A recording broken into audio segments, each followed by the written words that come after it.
by way of kickstarting the process, let me welcome all of you in the meeting here, both those who are those comrades who are going to be contributing in the discussion itself, and our guests who will be respondents in this Umrabulo Roundtable. Just to say, comrades, that today we're meeting to discuss one of the discussion documents of the ANC as we prepare for the National General Council, which is a document on arts, culture, and heritage. And this is our 7th Umrabulo Roundtable.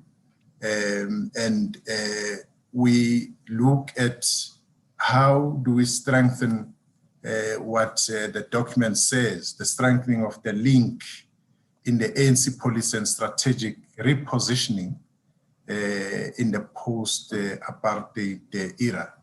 What is noted, comrades, as you would see as we go, is that the ANC understood during the years of struggle the importance and the potency of arts, culture, and heritage. But somewhere, as we ascended to political office in 1994, through the breakthrough we made, we seem to have lost that insight about this site of struggle. So the engagements we embark upon, comrades, will provide an opportunity to re-establish the culture of criticism and self-criticism in the movement and ask difficult questions. And those difficult questions have to be answered. So the preparation to the NGC and the National Conference next year gives us an opportunity to reflect, analyze and present new ideas to renew and unite the African National Congress. It also gives us an opportunity to communicate, to discuss with all South Africans our assessment of our policies, of our programs, and direction, with the aim to ensure that durable policy formulation happens in the ANC. It gives also an opportunity to get into the psyche of the organization and introspect our commitment to the renewal of this 109-year-old movement of our people. It is not a window dressing, as we have said in the past, but a difficult one as we confronted the many challenges and contradictions in this current epoch where we find ourselves in.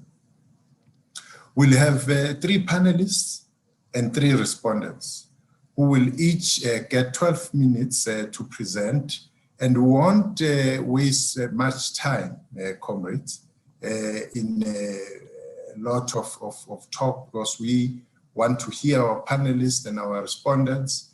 We also want to engage with the broader public, those who are joining us on this platform. Comrade Balo Jordan is going to be the first speaker as part of the panelists. Comrade Balega Mbete, and these comrades need no introduction to all of us, but just to say that Comrade Balo is a long-standing leader of our movement. So is Comrade Balega, who's also a national executive, recently national executive member of the ANC. Comrade Mbali Hlophe, who's a provincial executive member of the ANC in Gauteng, but also MEC, responsible for sport, arts, culture, and recreation. Those are our panelists, comrades, and the order of their interventions will go as we've just mentioned. We also have respondents. We have Nomsama Zwai, who's an activist and a community builder, social entrepreneur, somebody who has been very part and parcel of this space of culture and heritage, and currently she's with the Soweto Theatre We have here, we also have Dr. Sibongile Masuku, who also is joining us here today as a respondent. And Dr. Masuku is with one of our entities. We call it Amazwi Museum of Literature, which is formerly known as English Literary Museum. And we've changed that precisely because it's located in the city of Makanda, where the majority of people in that part of the country speak isiXhosa. We also have Dr. Noel Solani, who is with us here, written extensively on the liberation history and culture and heritage from way back in the 80s. So we have quite a rich panel and panelists here with us with rich history and understanding of the subject we're dealing with, of a movement and the culture.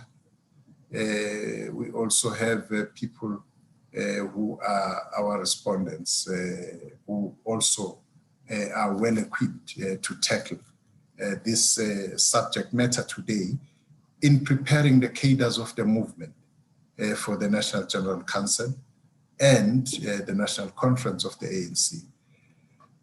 I'm told that everybody's here. I think you can still confirm, Comrade, is it Spanji or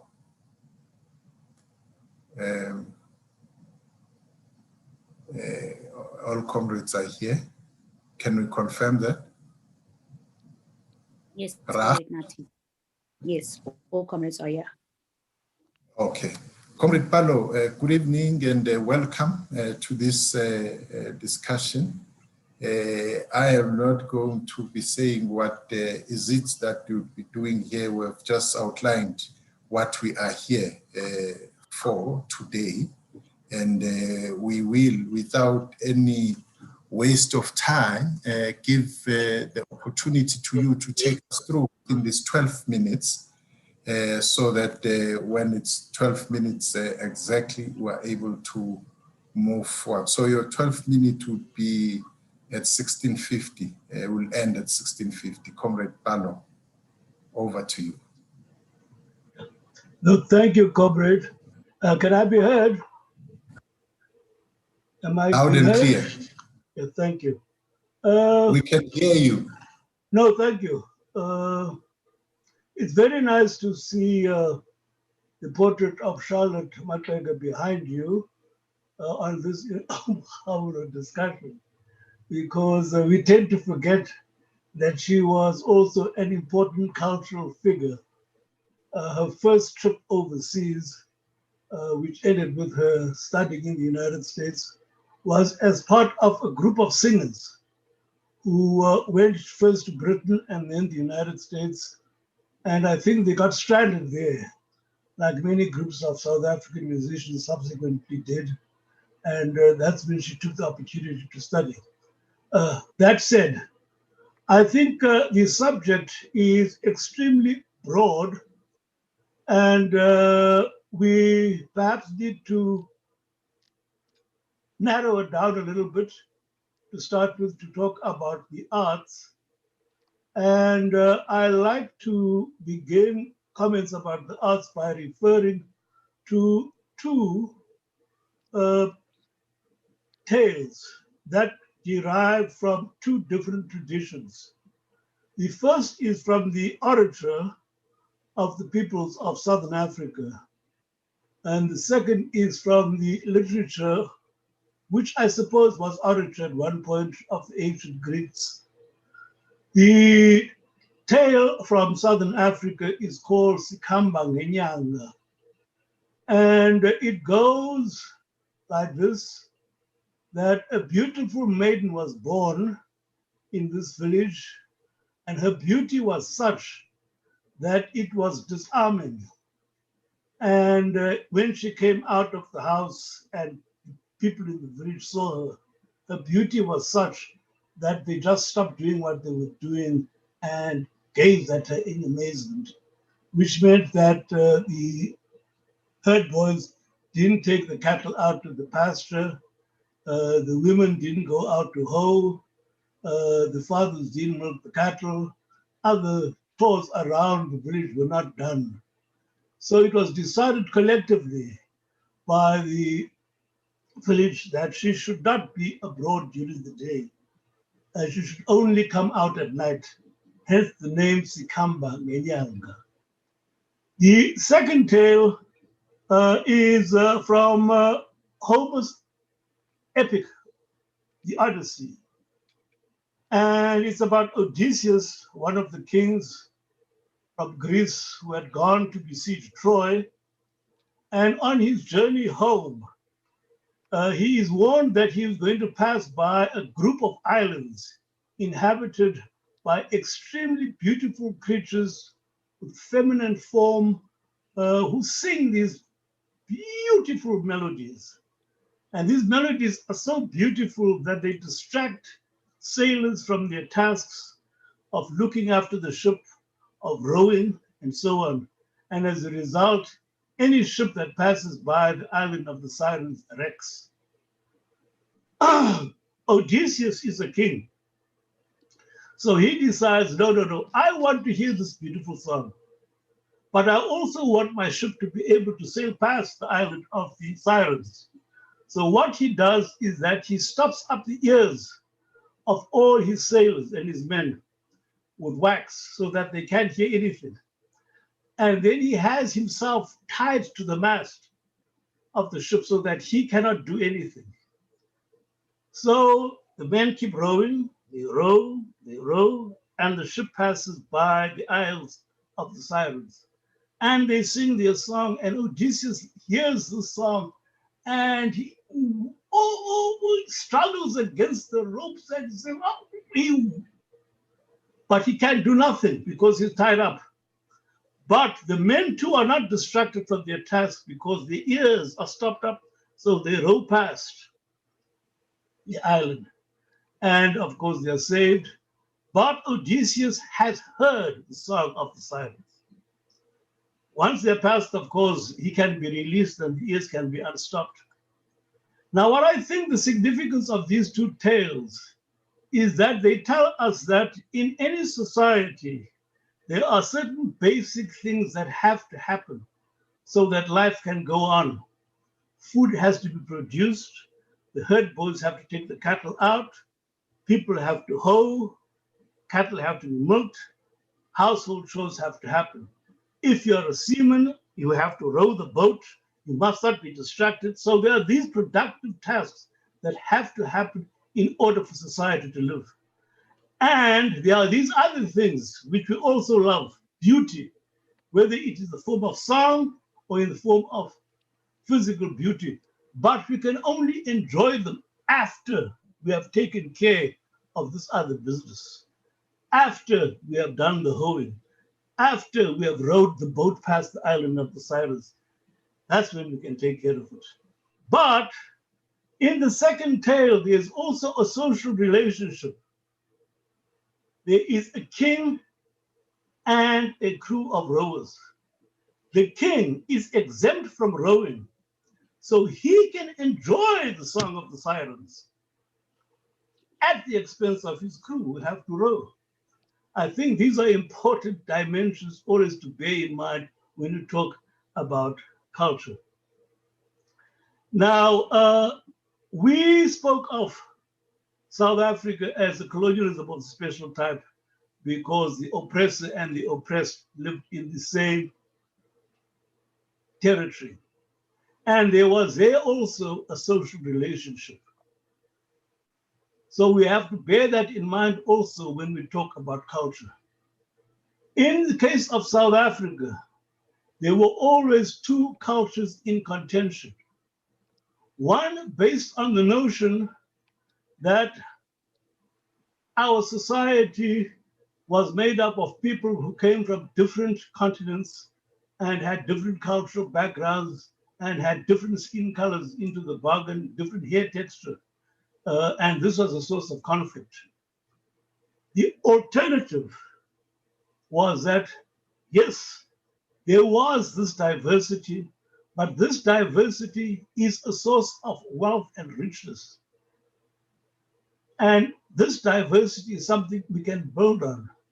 And by borrowing from each other, learning from each other, and building together, we can create something which is new and fantastic. Now, these were the two contending cultures in South Africa, and I think they are still in contention today. There is the vision which was nursed over time by the National Liberation Movement of a common society which arose out of historical circumstances. And we all know these historical circumstances. And we accepted that the outcome is a multi-ethnic, multi-racial, multi-religious, multilinguistic society, which is South Africa today. The alternative was that this was a source of conflict, and therefore you had to create relations of domination in order to be able to contain that conflict. And those relations of domination were, of course, the systems of colonialism, white domination, and apartheid. What we are contending with still today is how this alternative culture, which grew up under colonialism of special type, can replace this other one. And that is what I think is at the core of any discussion about culture and heritage today. When one goes out into South Africa's cultural landscape, one of the things that one notices, and I used to joke about this when I was minister, is that it is dominated by figures who are A, non-African, and then B, tend to be white.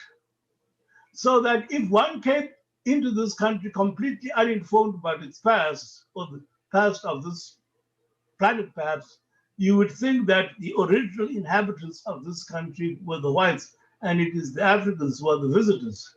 Whereas in fact, the reverse is true.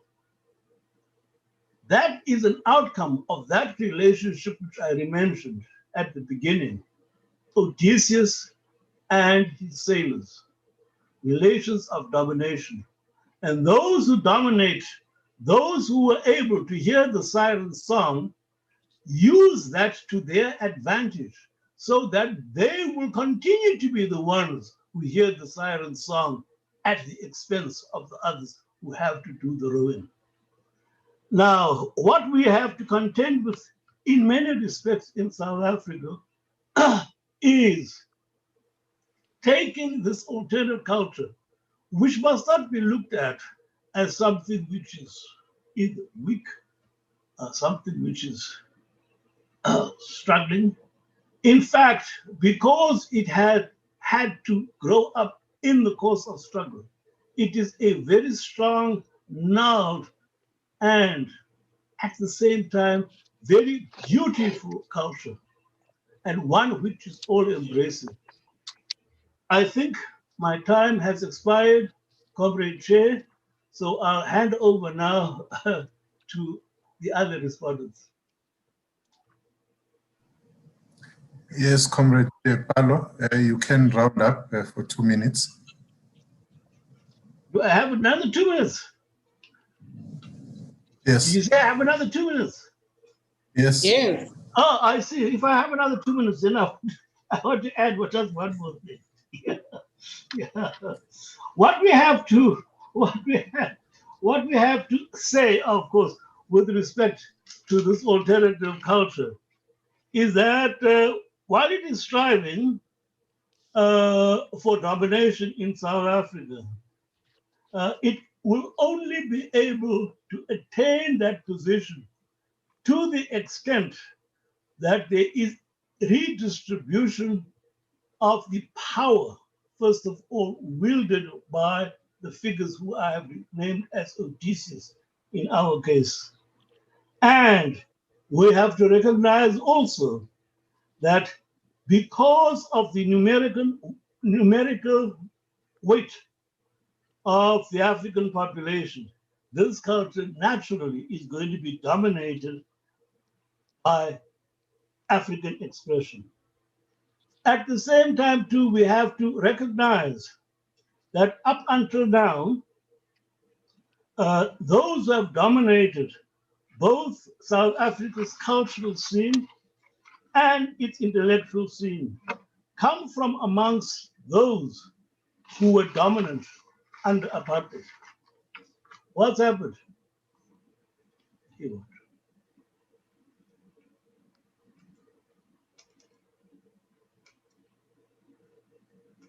Here.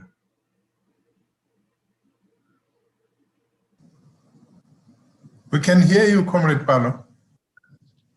You can hear me? What? Yes. My screen has gone blank. Oh, all right, I'll continue. I'll continue.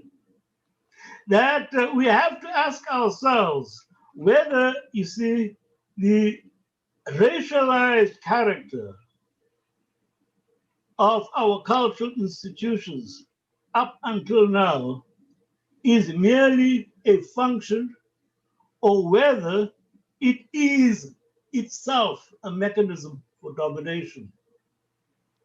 And that assigns to us very, very many new tasks.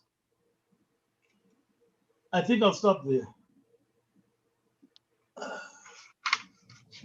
Thank you very much, Comrade Paulo.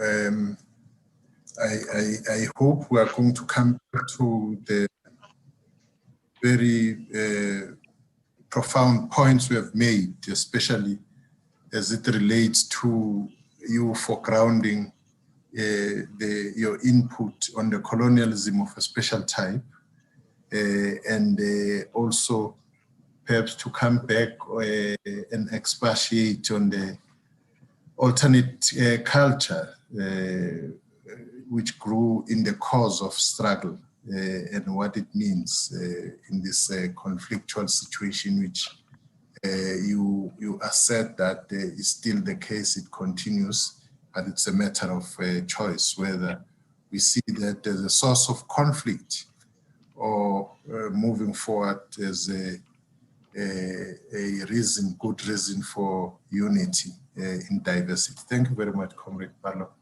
We will, without any waste of time, move and give Comrade Balega an opportunity to take us through on her own input itself. Thank you, Comrade Balega. Thank you very much.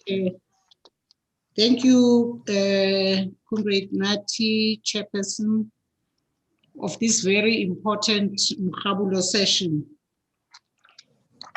Just quickly to say, I have based the few comments I'm going to make as a way of highlighting what I see as very important points to bring to the fore.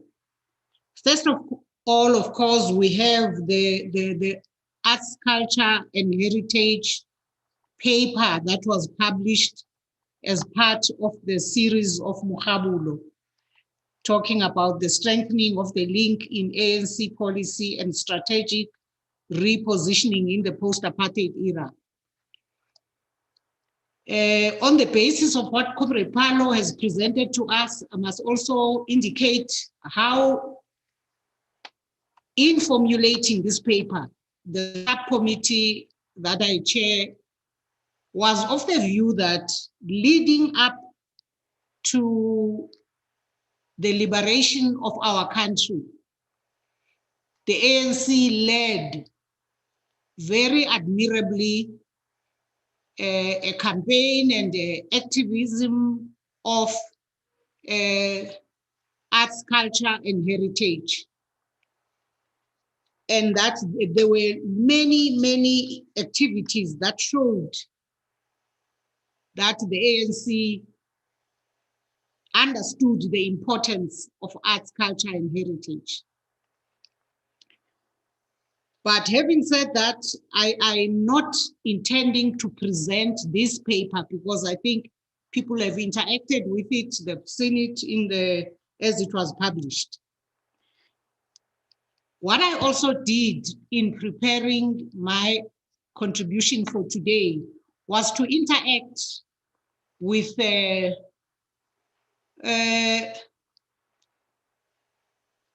practicing artists, people who are in the arts sector, people who are actually living the life of an artist and therefore can comment on the reality thereof from an informed basis. And I chose a few points that, by way of teasing out what the challenges of the current period are, I have highlighted a few of those points. By the way, one of them is here, but her comment was, and it was useful to know, and I've taken it into account in the recommendations that are made by my input. And that was about commenting on how we are doing in relation to government policy. Because I think the other thing, Comrade Chair, that must be highlighted is this activity, these Umrabulo events are about informing the next cycle of governance. So it is important for us to know that it's not just us like-minded people enjoying one another's contributions and the work that we do and like to hear about, but that we need to continuously be improving on what we have done in the past. And therefore, while we can say whatever is good that is happening, we've got to be critical. I think you, Comrade Chair, have also highlighted that we are animals of that sort who like being honest and critical, including self-critical, in order that we can improve. So the input, the first input I got was one that highlighted the fact that the policies are very good. Policies are very good, but there's an issue with implementation. There's an issue with implementation. Now, I do know that that's a fact not only for the portfolio of arts and culture and heritage in government, but in government generally, the issue of implementation difficulties is a recurring theme in many different portfolios. So I want to start off by highlighting a few challenges. The first one being one that relates to the legislative framework, where I interacted with an artist who's been in the field for a couple of decades. And they highlight, first of all, within the legislative framework, the difficulty whereby two bills are stuck in the system. And these are bills that were meant to improve the lives of artists, in particular musicians and performing artists, actors. And it seems that these bills were introduced by the then Minister of Trade and Industry, Minister Rob Davis, in 2018. They went through the legislative process and actually did well until they got to government and got stuck in the presidency. And to this day, they have not been signed. That's one problem. But the other problem is that it is believed that they are stuck there because of the voices of the big multinational players and actually American voices as represented by the Motion Picture Association of America and other allies, who managed to block the signing of this legislation. This is what I get from a senior artist who is a practitioner. Now, I think that's a problem, because what is happening is that it then has resulted in the audiovisual performers of this country continuing not to enjoy any rights under current legislation, because the current legislation is the Performers Protection Act of 1967. So I believe this is something that needs a priority attention. The second issue that was highlighted was that the arts in the democracy, in a democratic dispensation, cannot afford to be organized along political lines. The Creative and Cultural Industries Federation of South Africa apparently has failed to organize among the real creatives and practitioners in the sector. And it is believed that there's an element of some of the artists who conduct themselves more as an ANC arts league. And that is a problem. This, I know, is an ANC forum organized, but in fact, is a forum whereby we need to be talking to the industry, to the creatives, to South African citizens broadly who have an interest in this sector. And it can't be a democratic dispensation if what then gets in real everyday life of the artist be practiced as an ANC arts league. At that point, from this list that I was given by an experienced artist, is the orientation of the arts management bodies, which tends to favor the already established artists,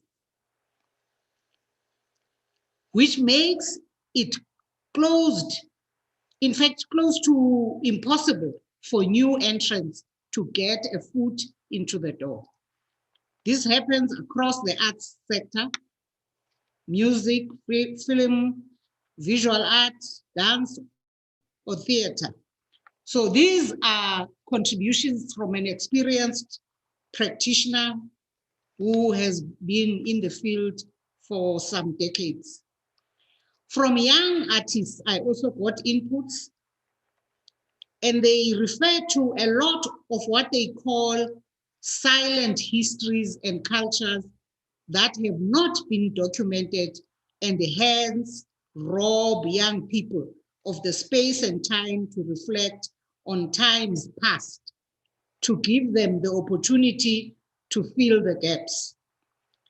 Applied histories can be imagined and reimagined, but it all requires a foundation from which to build. It helps to understand living heritage because it promotes conversation. And here, comrades, I am reminded of a time when Comrade Palo was part of this body that was a body under the African National Congress National Executive Committee at a time when we were approaching the centenary celebrations of the ANC.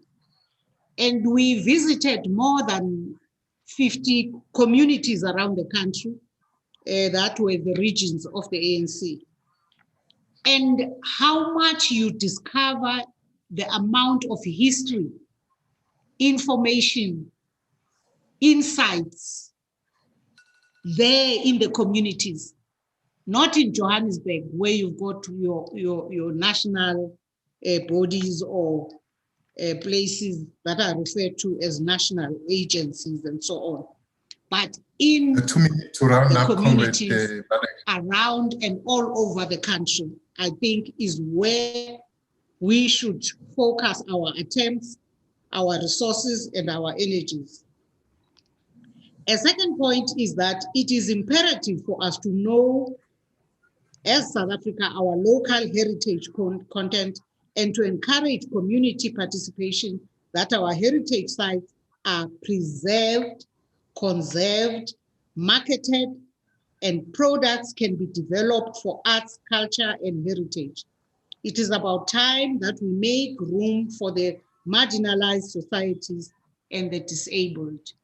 So it is among our people down there, ordinary South Africans and citizens, that we will actually get a wealth of the source, the origin of what we need to create with, whether we create stories, songs, poetry, and whatever else that are the products that we want to create. A young person says, people from Britain and other Western countries are still in charge of our South African heritage. They structure policies that resonate with their interests and deny us the opportunities to engage with our heritage in an open manner. Also, they make difficult the processes of acquiring back our looted cultural and heritage items back into our country. There are a number of other points, but I now want to go to my main points that I want to make, and only if I have more time will I come 1 back. minute now, Comrade Balega, your 1 minute. Not for the most important points that I must make from my point of view. The first of them, the lessons must be learned from all powerful nations, including colonial powers in history, empires, emerging and modernizing regional and global power. And here, there's the example of China, India, South Korea, and Turkey, of appreciating the importance and power of their cultures and heritage. Considerable amounts of their resources are consciously deployed to promote their language. Our time, unfortunately, Comrade Balega, is over. In fact, they were given 3 minutes more. I think some of the matters will come as we engage and debate, because for now it's just presentation. Thank you very much. I think you have raised quite issues which resonate with what we said earlier on criticism and self-criticism of ourselves as a movement responsible for this area of arts, culture, and heritage. We'll now ask Comrade Mbali to take us through on this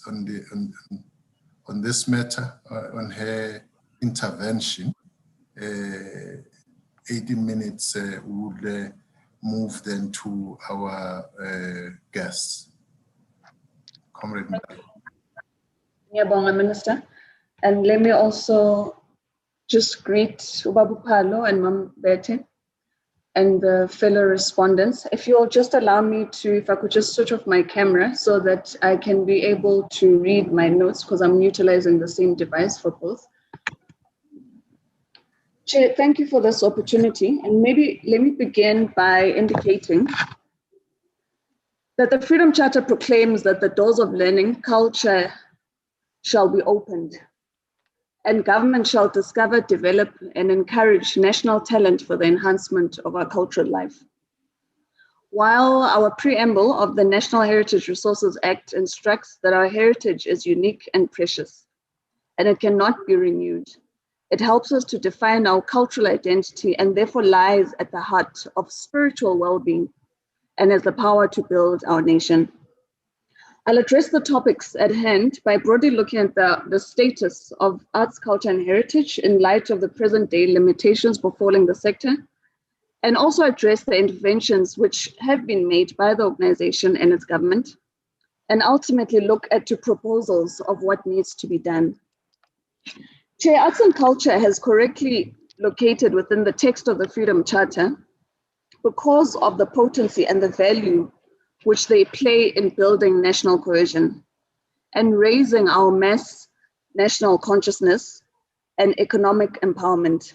The discussion document writes that during the democratic dispensation, the ANC almost exclusively focused on political and economic issues in its policies and strategies, leaving arts, culture, and heritage as a residual segment of a lesser importance.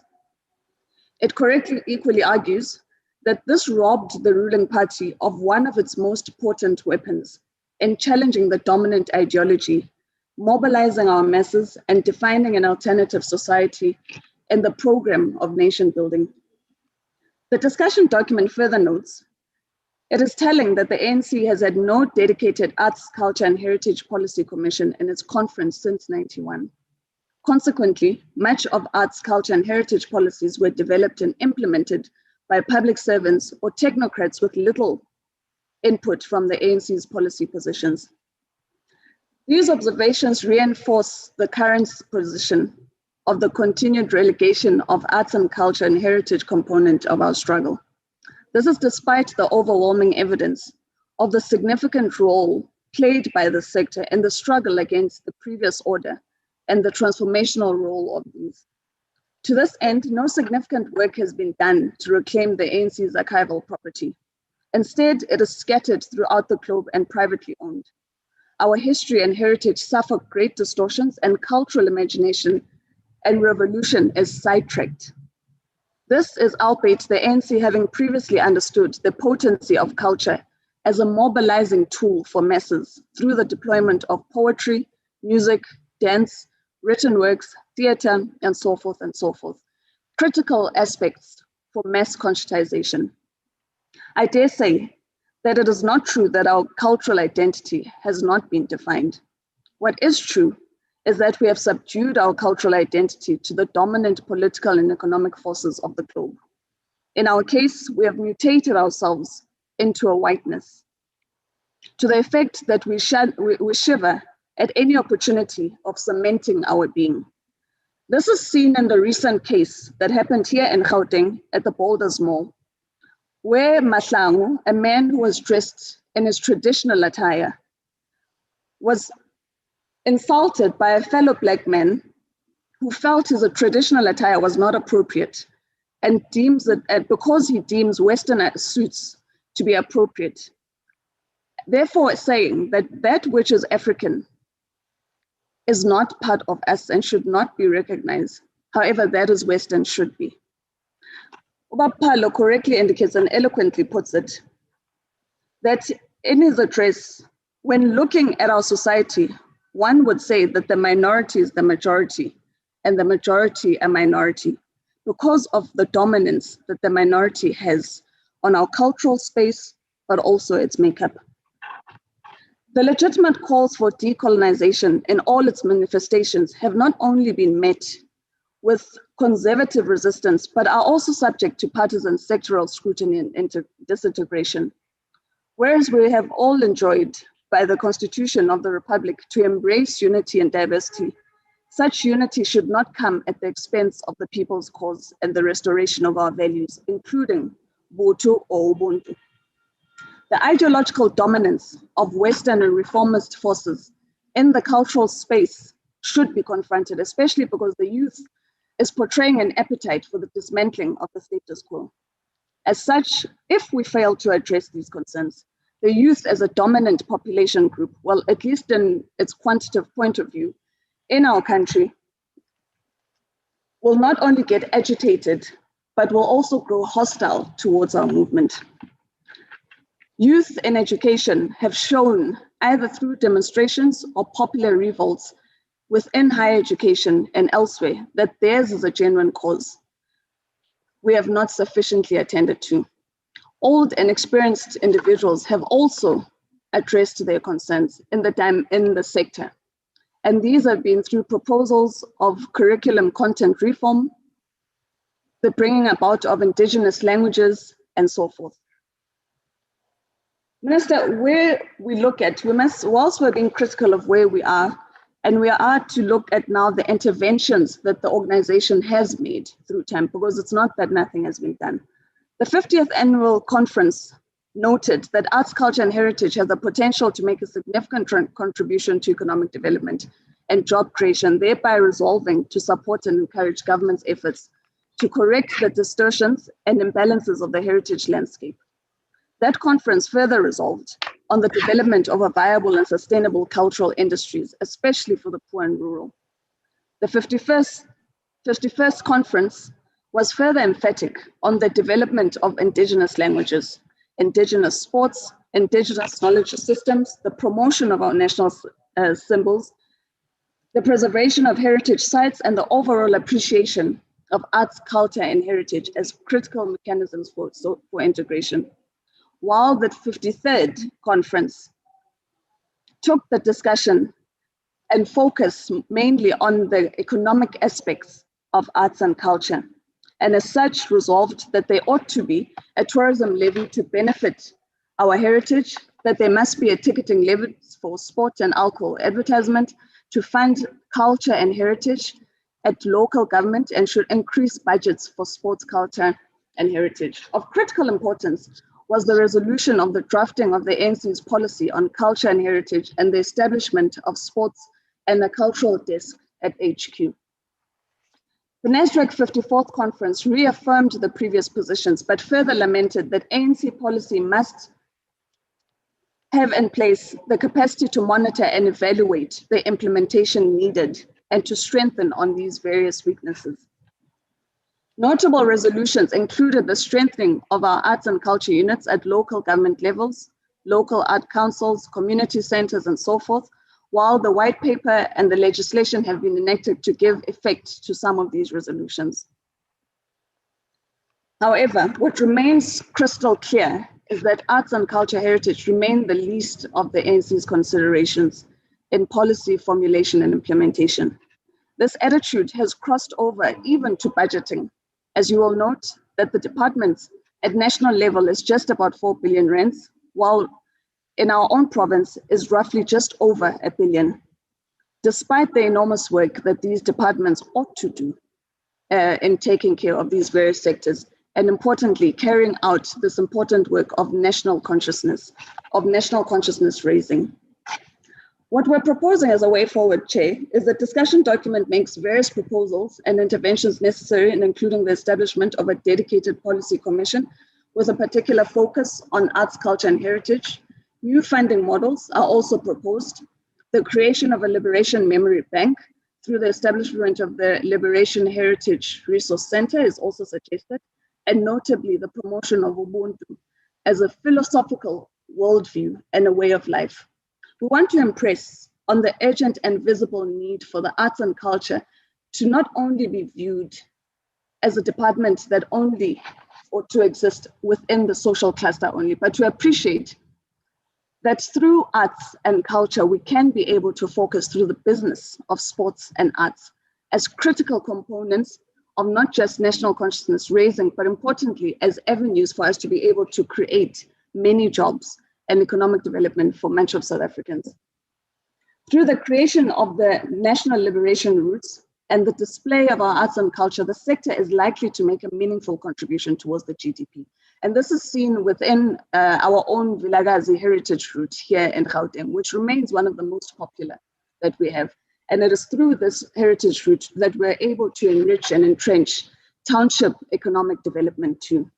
The perceptions that we have that these departments are event-driven sectors needs to equally change, but an appreciation for the social and economic impact that it has in society to be inculcated. In conclusion, I want to deposit that the arts, culture, and heritage played an important role in our liberation struggle. They continue to play a significant role in nation building and raising consciousness. Of late, as the economic development and job creation, the sector too deserves critical attention And we thank you, Minister, for this great platform to, amongst other things, be able to present with some of our celebrated giants that are part of the panel members here. And we look forward to fruitful engagements. Ngiyabonga. Thank you, Comrade Mbali, and thanks for your input, which helps us to look at what we have currently and the current challenges, particularly as it relates to people, the younger generation, and the experiences which we have as a country moving forward. But also just being frank about how, as the movement, we look at this aspect of our lives, which, as Comrade Balo would have said earlier on, that which help us to create this alternative culture, which we have to grapple with going forward. Comrades, those are our panelists who were laying the basis of the perspective of the movement as it relates to the issue of arts, culture, and heritage, not only at a philosophical level, but also practical experiences which we are faced with. It's an important year for this engagement. If we say that the movement is not paying much or necessary attention to this aspect, elsewhere within the AU, such attention is paid because the AU has declared this year as the year of arts, culture, and heritage, which means that this is a very important part of the life of humanity, which we need to pay particular attention to. We'll now move to our respondents who have gone through our discussion documents, particularly this one on arts, culture, and heritage. Would have heard the inputs from our leaders here of the African National Congress at all levels of our movement. Now, let's hear from the respondents. The part we are emphasizing of criticism and self-criticism will be expected more from our respondents. We have the first one, Nomsamazwai. After her, we'll have Dr. Sibongile Masuku, and ending up with Dr. Noel Solani. Ms. Mazwai. Thank you very much, Minister. I hope that I'm clear, that everyone can hear me. Yes. Minister, I'll be responding to the panelists and also just referencing the document. And my assumption is that everybody has a copy of this document. Minister, we are living dead. Our government has become preoccupied with how to sustain the body, but pays little or no attention on how to sustain the mind. And then the same government is bewildered when people act in a way that suggests that their brains are dead. Arts, culture, and heritage, as your document so clearly points out, has not been a priority. And this has allowed what this document refers to as lumpen elements to plague this sector. And it's become a playground of interests and blatant theft and corruption. This is what we see as artists. Now, looking at the document, Minister, I know that the three things I'm going to suggest to you or to the ANC as an organization are things that you've heard before, but I think we need to pay attention to making sure that in implementation, these things are clearly, that they're clearly there.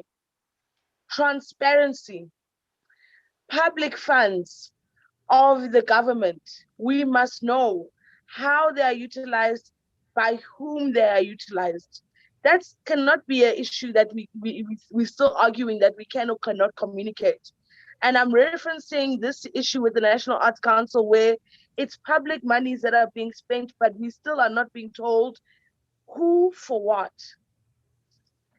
And then there's this raising of Protection of Information Act. I think as for the bureaucrats and in the policies of government, we now need to write in there that if you apply for government money, It is an expectation that you will be known to have gotten government money, and we will not, as the public, you will be required to account for how that money was spent.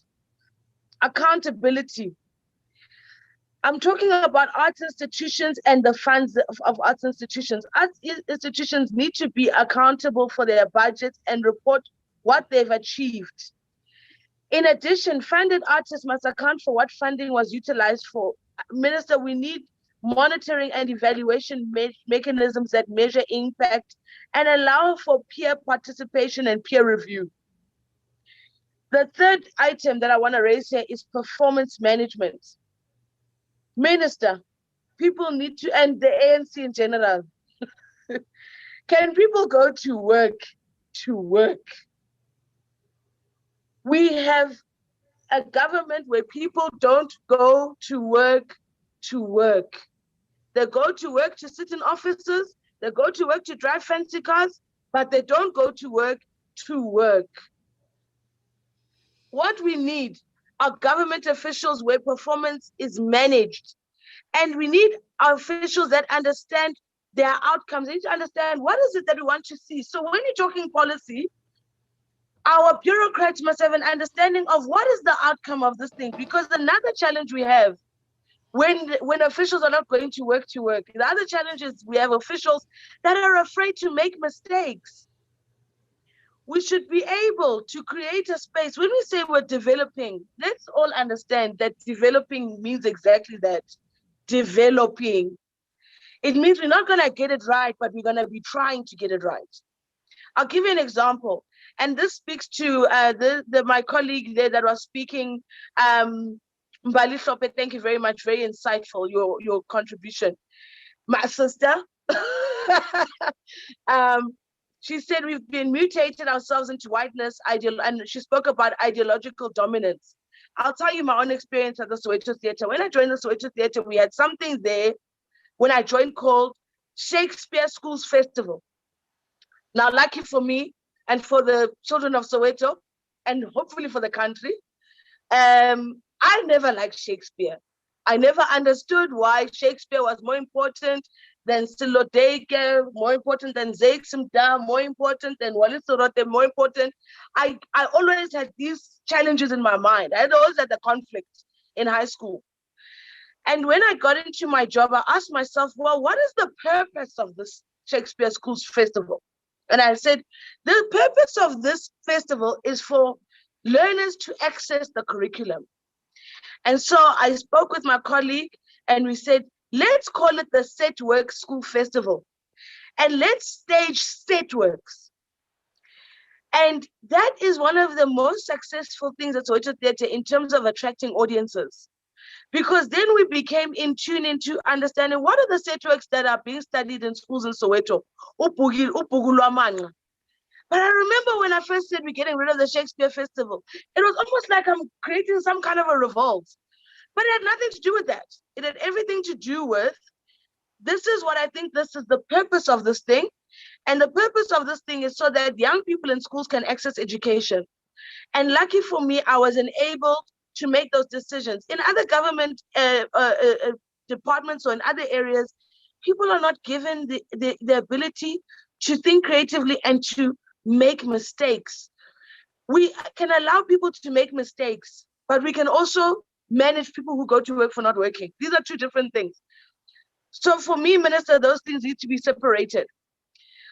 Then I just want to touch on a few issues that are affecting the arts community at the moment.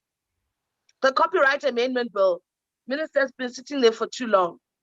And the people that have things to say there, this process must ensure that the smallest voice, the voice that needs to be represented, is represented here. There are interests where people would like the rights of artists and the royalties that are due to them to be neglected in pursuit of profit. And those are the things that we need to look out for. We need to be listening to what are the people saying on the ground, because an artist also need to understand that. And it needs to be a tangible conversation. From your recommendations and you're moving forward, the one thing that I would like to say is there was an objective highlighted here that said it was G, aggressively drive and advocate for authentic prescribed history in schools, culture and heritage, emphasis in life orientation programs. And so it's a theater, Minister. We do history, we do English, we do languages. Let's start to think about the arts beyond what is maybe obvious. In addition to that, there's a huge role that the arts play in social cohesion and community building. And for me, is the ANC serious about the role of the arts? If you only are concerned with sustaining the mind, with sustaining the body, then be honest with us. It's fine. Then we understand that the government only feeds the body. Now we must figure out how we feed the mind. But if the government is saying now we want to do arts, culture, and heritage, feeding the mind requires resources, it requires time, and it requires programs that are measurable, where you can measure impact, measure the impact of what you have done. It's not a series of events, as my colleague Mbali Shope highlighted. So if this is indeed a policy direction that is going to be taken, I would really implore the ANC and the government to ensure that it is sufficiently funded, but also properly managed. Thanks, Minister. Thanks, Nomsa. Thank you on your input there. I think people are commenting as we move, which says that we're all itching for deeper engagements on the points which have been raised. Thank you so much. Dr. Masuku Sibongile.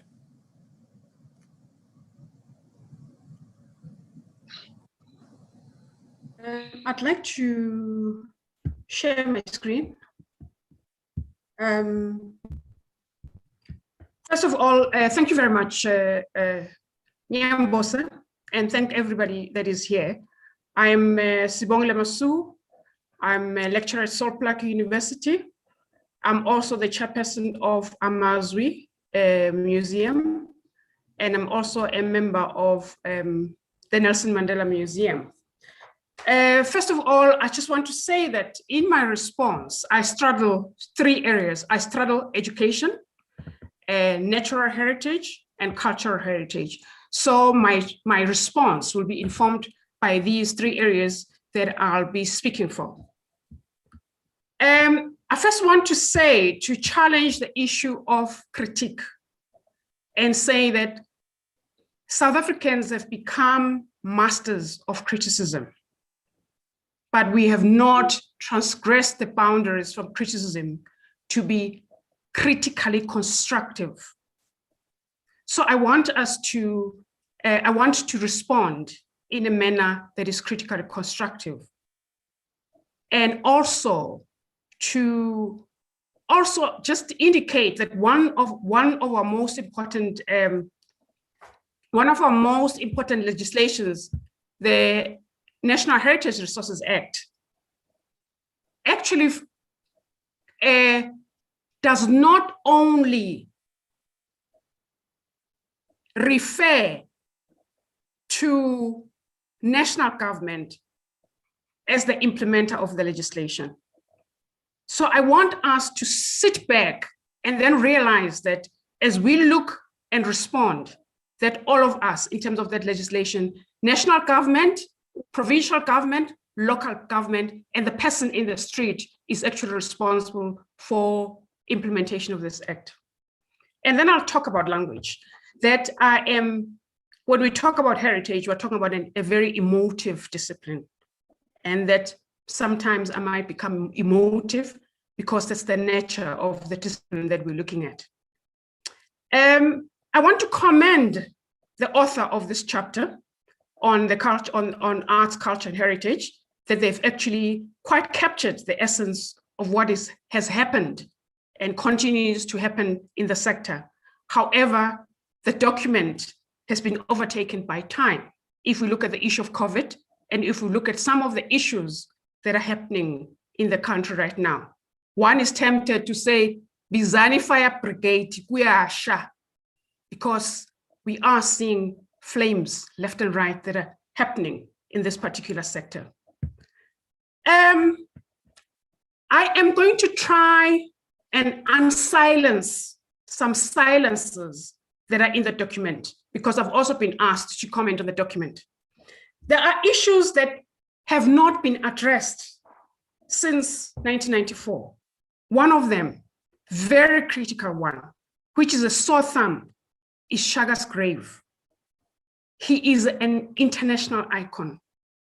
Not only an international icon, he's celebrated in Africa. But when you look at his grave, it is pathetic, that grave. That's why I'm using emotive language now. Because the discourse of Shagger's grave has not entered the public domain.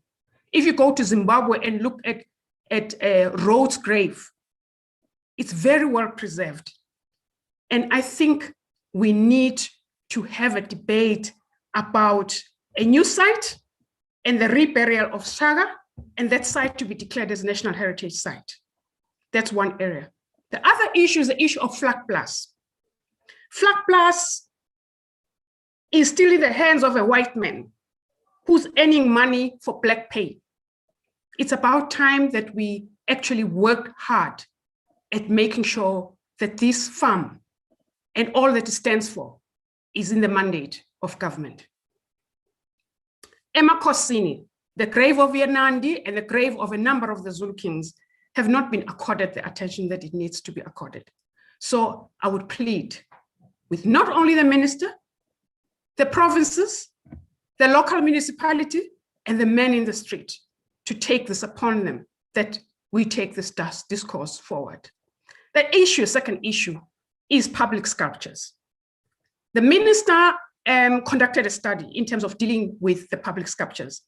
But I must say that the department does a lot of work, but they're not good at marketing the work that they do.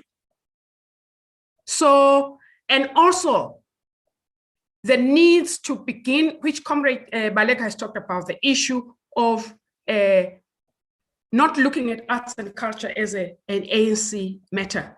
But we also need to depoliticize the issue of public sculptures.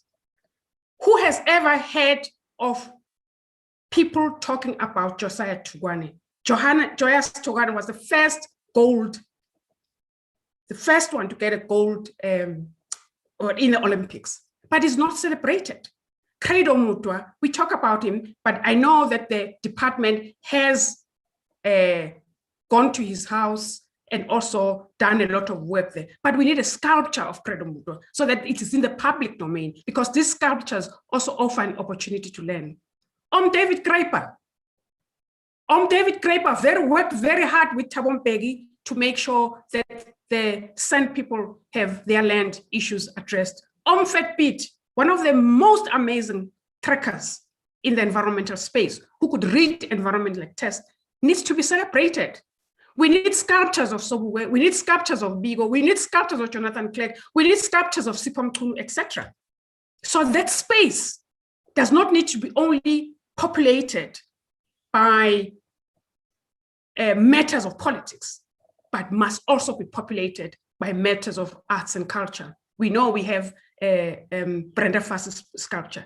Then when we talk about the Nobel Prize winners, the Nobel Prize winners that are celebrated are the Nobel Prize winners that have anything to do with politics. There's 11 Nobel Prize winners in South Africa, and some of them are never spoken of. So we need to find space where we can begin to celebrate and raise awareness. Not only raise awareness, as South Africans, we need to participate in nominating and also showing the world what we're made of, not just to wait for people to nominate our people. We need to actively participate in that process. The fourth issue is the issue of the South African Geographical Names Council Act. This act, if we would emulate what all political parties do in terms of education when it comes to elections, we would do a lot of service. We need to have a really, really driven not only driven, but a very purposeful and energetic process that begins to say that there is public participation. Public participation in radios, getting slots on TV, newspapers, etc. Let's make everybody aware that we are changing these names, not only changing these names, but also make people aware of who are we naming. And these names should not just be of politicians. They should also be names of structures, names of scientists, names that come from a wider public domain. Now, another issue is the issue of museums. I understand that we have a number of museums, and these museums are addressing the disparities within the heritage landscape, because pre-1994, most of issues that were being celebrated were actually based according to racial lines. Now, if we look at the South African national parks, it's got 21 parks. And those 21 parks are managed by a single board. If you look now at the Cultural Institutions Act, and you look at the number of museums all over South Africa, all of them have council members. Those council members have to be paid honorarium. They have to be paid travel. They have to be paid accommodation. They have to be given working tools. Now, if you compress all this into one single museum, and you make those museums to begin to be business units, so that they do not only just look towards Pretoria in terms of their allocation, but they find themselves in a competitive space where they have to deliver on part of their mandates. The next issue that's very close to my heart is the issue of how the heritage sector is so masculine. We need to begin to celebrate and honor the sacrifices of women. I am in Kimberley here, and if you look at the sculpture of Francis Bard, it's got placards everywhere. It's next to the Pick and Pay. It's clutter. It has not been given the space where one can begin to appreciate it. So there are many ways of honoring women. It does not necessarily have to be the issue of museums. We need to look at declaration. Declaration is promotion, but at the same time, yes, it provides opportunities for teaching. So it's declaration, sculptures, naming and conferring of orders. The royals, the reign queens, artists, international icons, combatants, and band activities need to be given that space to be honored. Okay, the one issue that I'm very concerned about is the collections that are going up in flames. There's a Maibuya collection at UWC. There's a Lucy Lloyd collection, which we almost lost at UCT. There's the African Music Collection, which is at Rhodes University. And there's a collection of the ANC at Fort Hare. And these collections are in the most volatile of areas. I don't know whether we have strategies for looking after these collections, whether risk assessment has been done. If there's fire, these collections will go up in flames. So I'm recommending that there is a body that begins to look at how these collections are looked after. They're in universities, and we know how volatile universities are. We had a collection at UCT of paintings that went up in flames. We need to learn from these lessons. We had a collection at the University of Zululand that went up in flames, the library, the law library. At the provincial level, the National Heritage Act is very, very weak when it comes to provincial authority. Buildings are going up, buildings are distracted, so the MECs need to begin to make sure that there's funding and there's functional provincial heritage authorities. Then the other issue is that we need to work across. We need to just 2 minutes. Time is up, Doctor. Just 2 minutes, Minister. We've added 2 minutes. Let's hold on as we engage with everybody else here. We have about close to 100 people who are with us. So let's have the last, thank you so much. Let's have the last respondent, Dr. Solani, and then we'll go into discussions with everyone who's part of us today. I need to unshare. Okay, thank you, Chair. I think the previous respondents, including some of the presenters, captured the essence of responding to the policy document. Probably what I need to do is to frame my understanding and contribution of the arts, culture, and heritage as that these are human endeavors whose utility is to reflect on society. And if that framing is correct, therefore, I also want to frame it within the objectives of the national democratic struggle and the resolution of the national question. I guess what I'm saying, whatever we do, we need to think about what were the objectives of the national democratic struggle and how we resolve the national question in South Africa. And I think Uput through the two tales that he presented, captured this very well. I think the policy considers that the arts, culture, and heritage are created out of the experience of individuals and groups, and that the reasons for their existence is to create change in society as they do in lives of individuals. I think what I have said is no wisdom, but is a popular known fact that poets, writers, and actors, while they celebrate life, they also tend to reflect on the blind spots and weaknesses in society. We also know that heritage practitioners, while memory and memorialization is key in their practice, the changes they demand could at times be uncomfortable, and especially to the state that must at all times balance the diverse needs of society. I think we don't need to lose sight of that.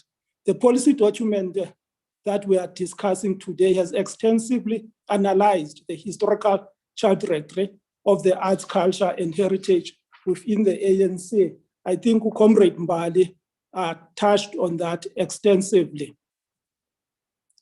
It has extensively analyzed its historical existence and the purpose for which it was used for. However, it decries that in the post-apartheid state, the arts, culture, and heritage were ignored by the ANC as one of the key tools of transformation. And I think I reluctantly accept that. But because Comrade Mbali has just illustrated that at least 3 conferences of the ANC has dealt with this particular topic in detail and has made recommendations that probably the ANC needs to follow up and implement. And my reluctance is also, in addition to that, based on the analysis that if the ANC says it is a leader of society, therefore, as a leader of society, it doesn't matter whether a particular topic has been discussed, but it has to continue to lead in all aspects of life in that society.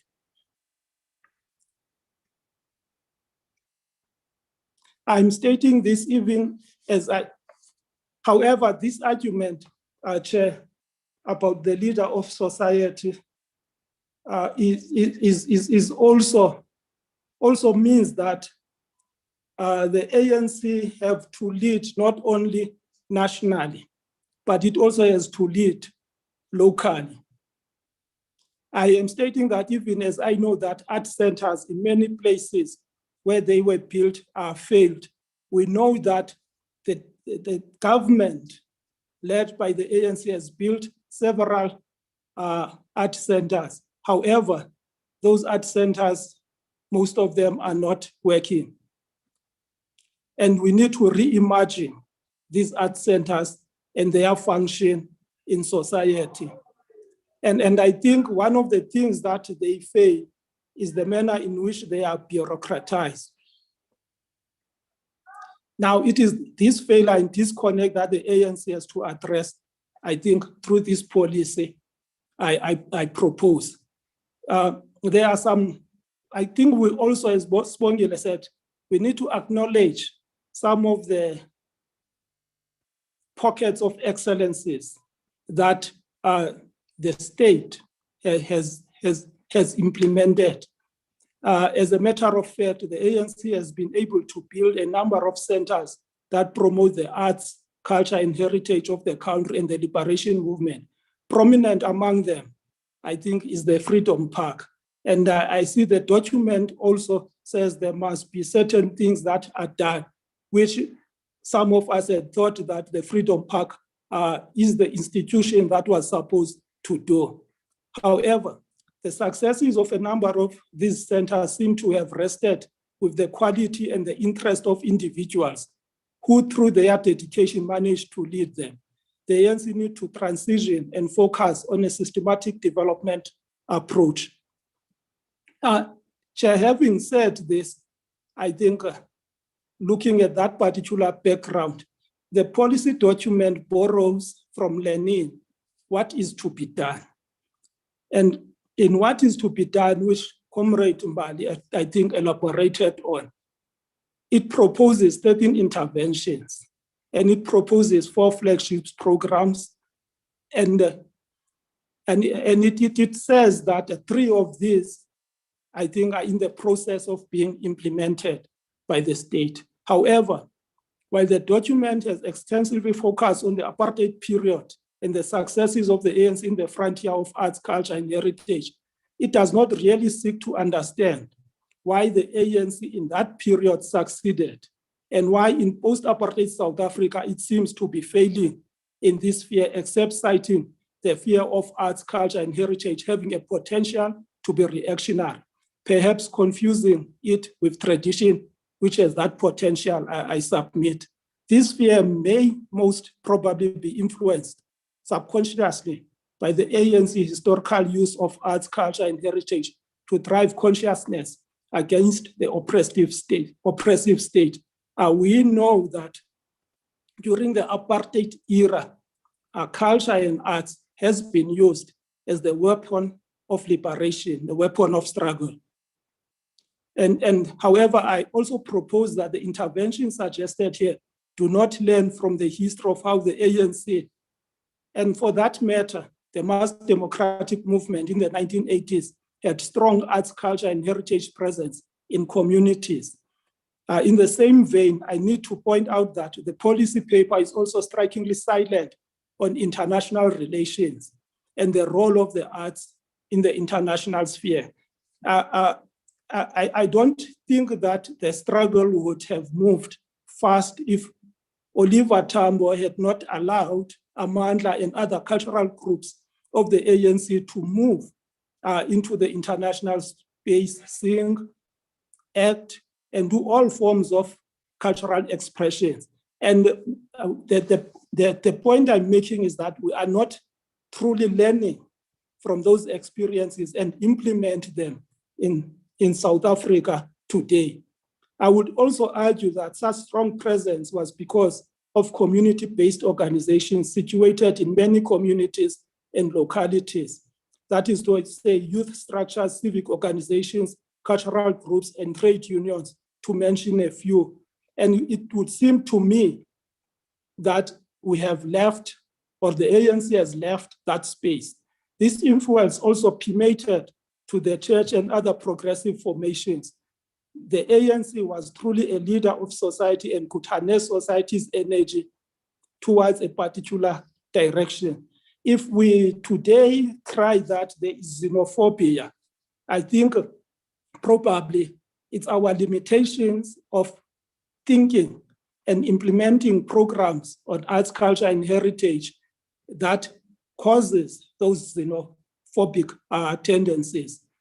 This document, therefore, is silent on this critical sphere of society and how to assist these communities to develop a new culture a new heritage for a new society. The document is also silent on how the ANC should harness artistic, cultural, and heritage awareness that exists in communities it purports to lead. Chair, it will seem to me, instead of looking forward in developing a new culture and a new humanity that strongly believes and works towards a non-racial, non-sexist society, utilizing the weapon of the arts, culture, and heritage, the document is mainly focusing inward on issues affecting the ANC and, for that matter, the Department of Arts and Culture as of now.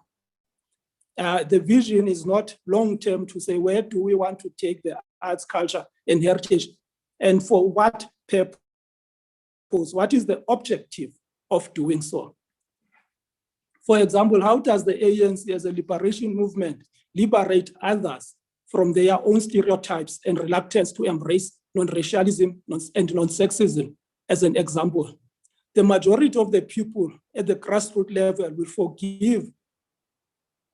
will be forgiven for thinking that the only way to benefit from the state when it comes to art is through craft. Otherwise, all other artistic and cultural human endeavors are for the middle class. I think Mrs. Baleka has made that point very clear, and I don't need to elaborate on it. And therefore, the policy document is silent on the aspirations of the unemployed youth and the working class, and how the arts can contribute in their material improvement from the claws of poverty. Even in the short-term and long-term projects identified by the policy document, those projects do not address, in my view, the plight of these young people, mostly from the villages and townships, but focus on the middle class and their aspirations. Evidence of this is where the infrastructure of these continue to be situated in historically developed areas with little or no access for young people and critical role players in artistic and cultural production.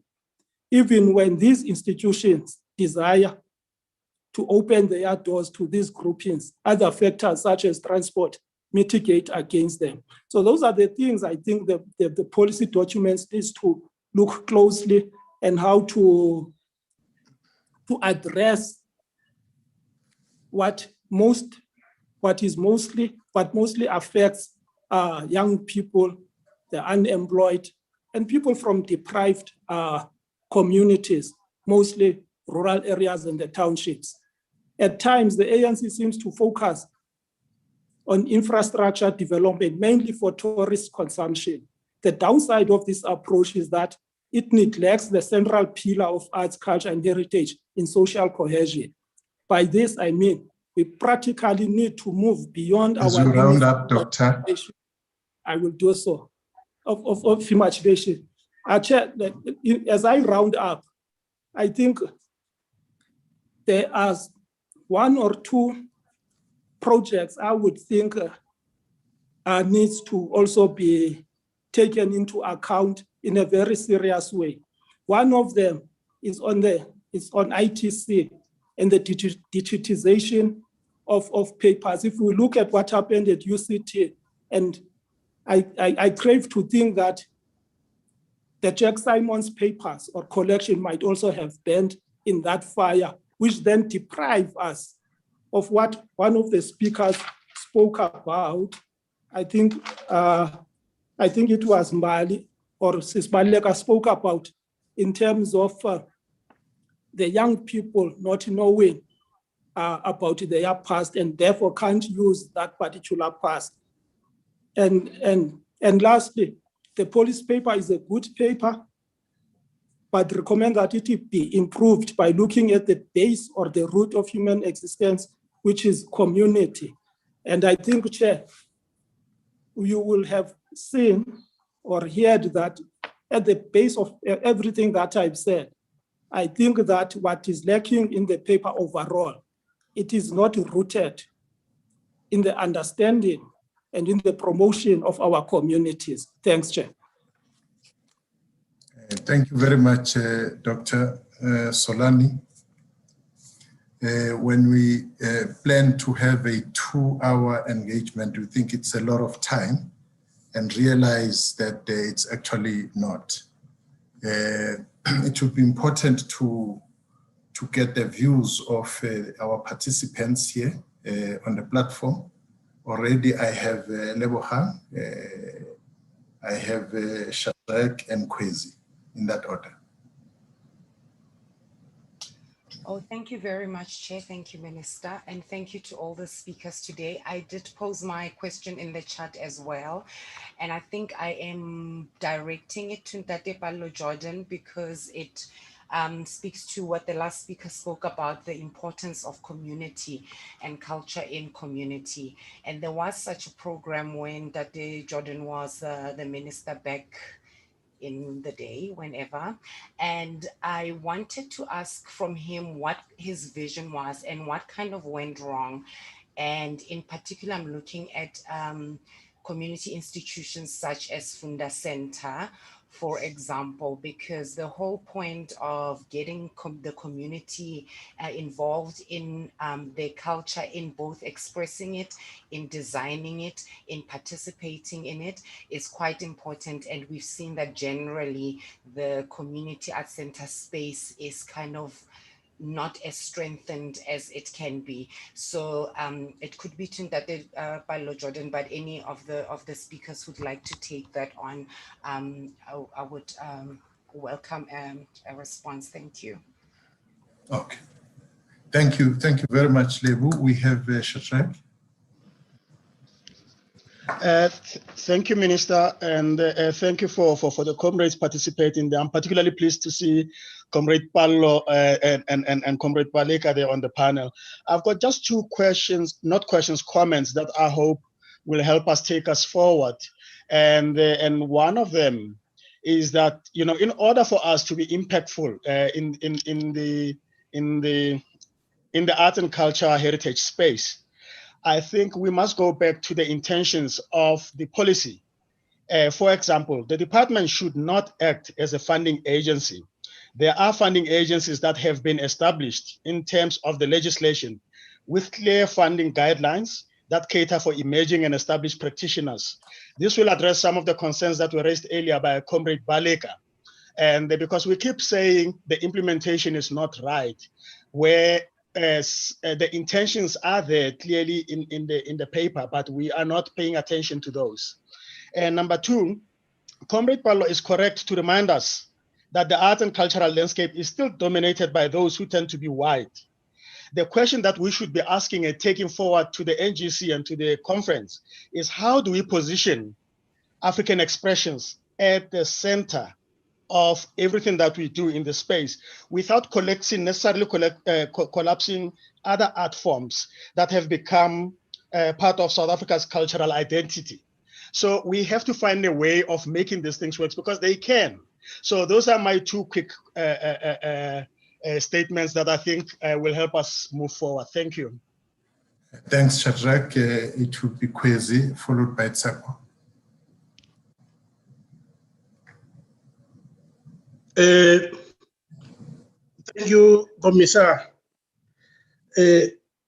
My name is Kwezi. I'm from the Kabwe branch of the African National Congress. I'm not speaking for the branch. I'm speaking for myself. And I call you Commissar because of the immense importance of the work you do in leading the ideology of the organization. Very quickly, the points I would like the esteemed panelists to reflect on are as follows. Newton seems to suggest that if nothing is changed, or if you want a change that is greater than what is in place, you need to use double the force in the opposite direction.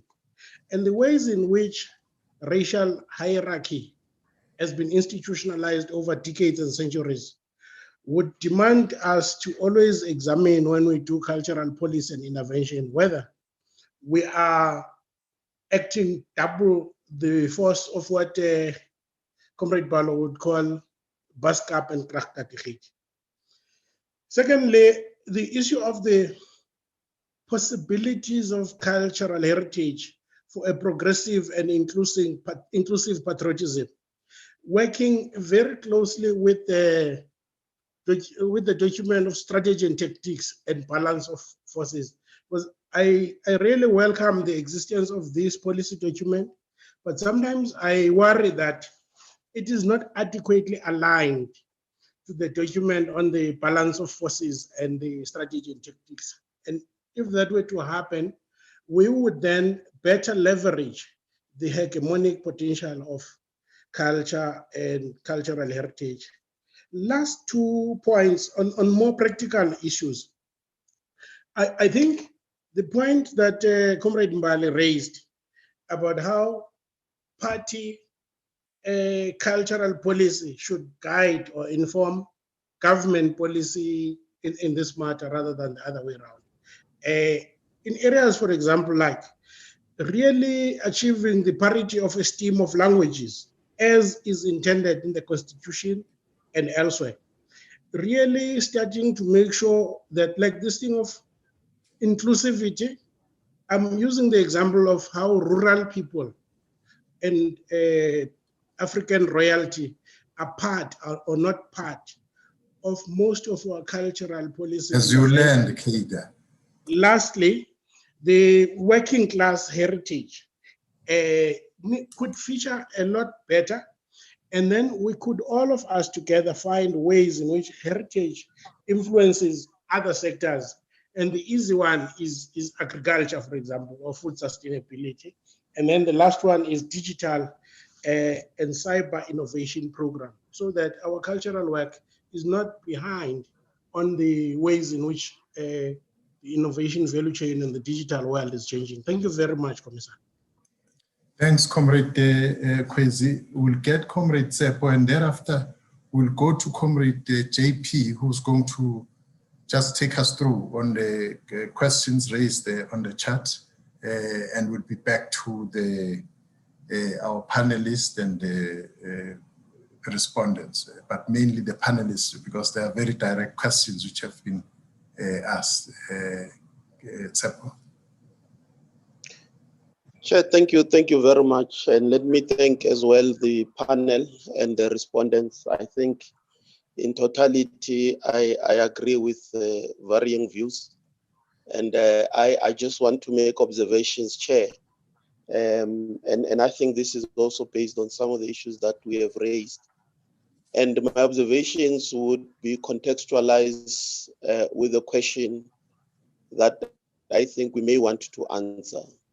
And the question is, what is the role of the arts, culture, and heritage in contributing towards South Africa's national interest?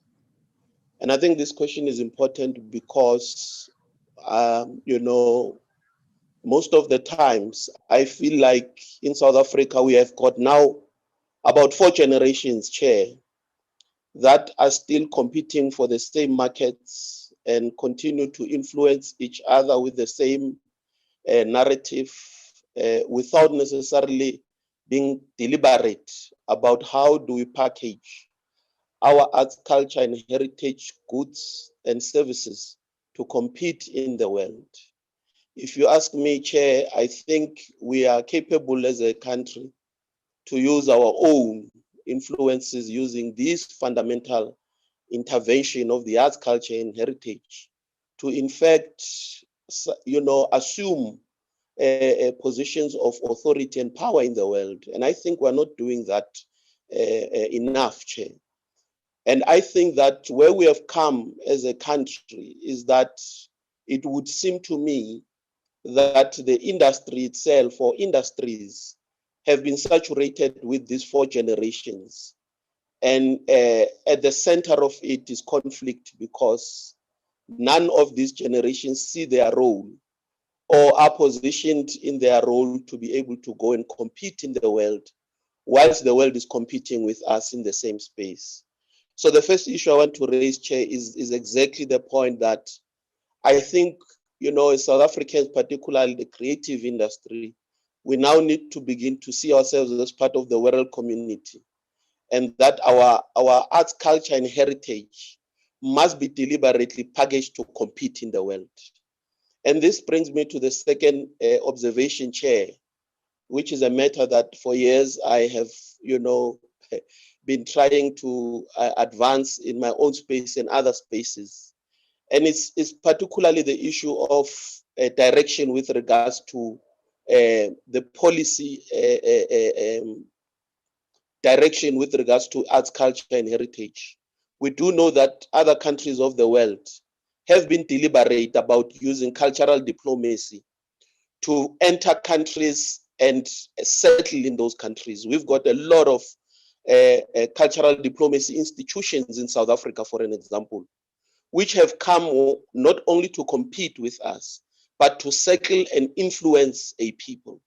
And I think that's something that we need to start looking at, Chair, to say, how do we then ourselves use all these elements that are raised in this platform, whether it's language, whether it's the arts, whether it's a dance, whether it is museums. How do we use that to go and compete with the world? Because we do have something to add and something to compete with, I believe.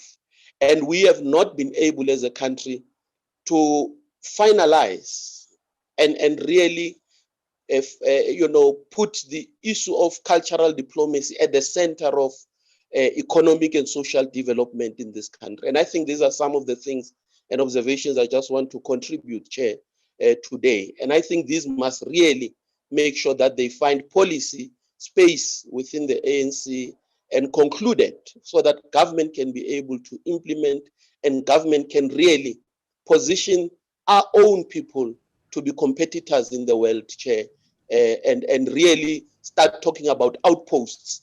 The more you have people that you're producing within various spaces, you outpost them deliberately to go and settle and compete. Thank you, Chair. I just needed to make those two observations. Thank you so much, Tsepo. Comrade JP. Chair, I see that there's a number of comments in the chat group as well, as opposed to necessarily questions. There are also a few comments from Facebook that I want to pick on, but probably also to make the point that this session is on the My ANC page and on the Roundtable School page. So what we do encourage comrades is that even outside this session, that the conversation continues there, particularly with these NGC discussion documents. But just to pick on the Facebook comments, there's one from Trina Matlachane who says that we have observed most artists struggling to make ends meet, especially in areas around the market theater, both young and old. How are we going to assess them since their work happens to be that of hand-to-mouth situation? Then Umrabulo Mutloung says that there is a need for capacity building in the local sphere on managing 60-year-old building and heritage. Comrade Blessing Yaso Manale says, as we recover the golden economy, can we please have a youth memorial in honor of Peter Mokaba, the first Deputy Minister of Arts and Culture and founding president of SEICO. Hope Papo, Comrade Hope says, how do we deal with people who think cultural rituals, dress code, and practices are the sum total of what is culture? They usually do not pay attention to race, class, and gender issues as part of progressive people's culture as it was understood during the struggle for freedom. Then in the chat group, Lali poses a question to Comrade Bali, saying that following on the point you raised regarding transparency and accountability, what would you suggest as an alternative regarding the demands of Abahlali Base NAC and the NAC and or DSAC? Then also directs a question to Mayor Baleka. Given the information that your sources gave you in preparation for today, how would you suggest the situation of artists sitting in at NAC could be addressed? And thank you for your input. That's it, Chair. Well, comrades, thank you. Thanks, Comrade JP. We have a mouthful here. We will go back to our panel. Comrade Palo will come first. If we can try and compress everything into 5 minutes as we engage with the questions, and and even comments would want to make, will then go to Comrade Balega and Comrade Mbali, in that order. Comrade Palo. Thank you, Commissioner. Yeah. In my remarks, I mentioned those two tales, and I also spoke in terms of what was essential for the life of any society. That means the economy. Right, so that is one of the major issues which we have to look at when we talk about culture and we talk about the arts and we talk about heritage. I think everyone who spoke after me has rounded on the issue of resources. And it's not only the cultural resources of which we have a great deal, but mainly the financial resources to promote our culture and to sustain our artists. And that brings us back to that issue, again, in that tale from the Greek classics of Odysseus, who is in control and who is in command. Which brings us then to the issue also of our arts councils, etc. And the unfortunate thing about that, when I was minister, one of the things I noticed was what one could, I suppose, call abstentionism of our communities, specifically the Black communities, in nominations to bodies like the arts councils and other bodies that were responsible for our cultural life in this country. And we have to participate, because otherwise other people will participate and they will come to dominate that space. The other dimension which we tend to forget, and this was one of the unfortunate things that happened while I was minister, what I noticed was the reluctance on the part of our people, especially our artists, to become organized. You see, organized strength gives you leverage in any situation. One worked, I think, with the musicians most of all, trying to get them organized, because one knew about what a road deal our musicians usually get. So many of them die penniless and die in the gutter. But they just couldn't get it together themselves. The department could not go out and organize a union for the musicians. They had to do it themselves. But somehow or other, it just seemed to defeat them.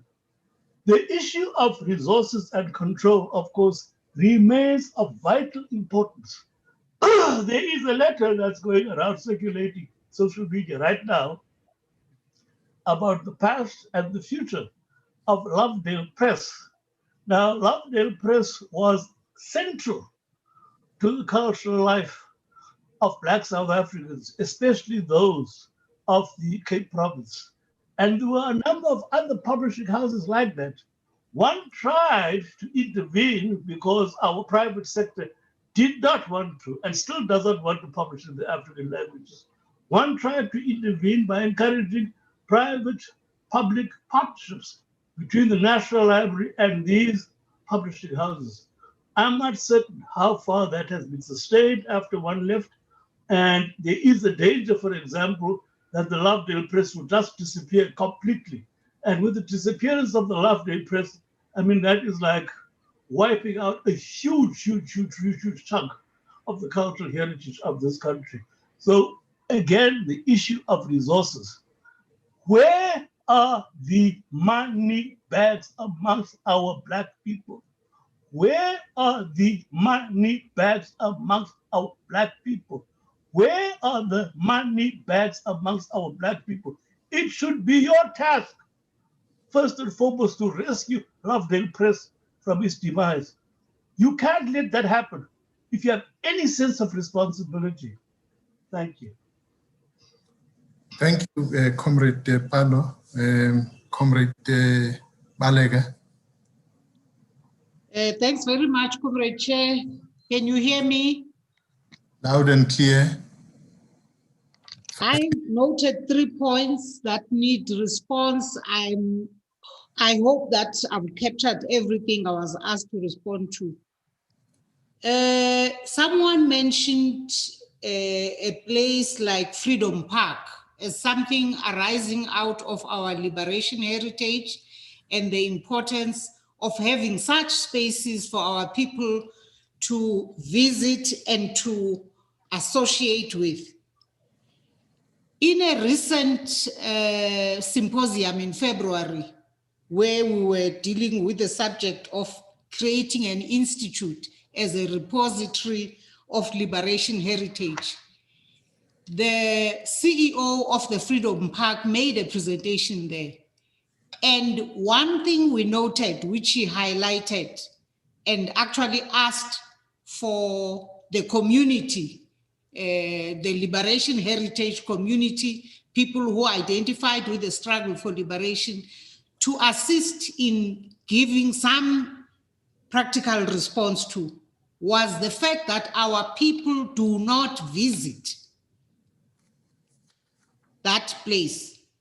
The absence of our people themselves visiting that space requires that we find a way of maybe working together with the schools programs, like I think Nomsa indicates that it becomes very important to encourage the visits by school children to such places, because it is also in those kinds of activities that we teach our children.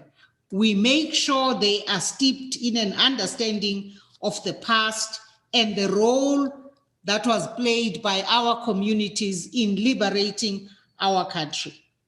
The second point I'd like to touch on refers to xenophobia.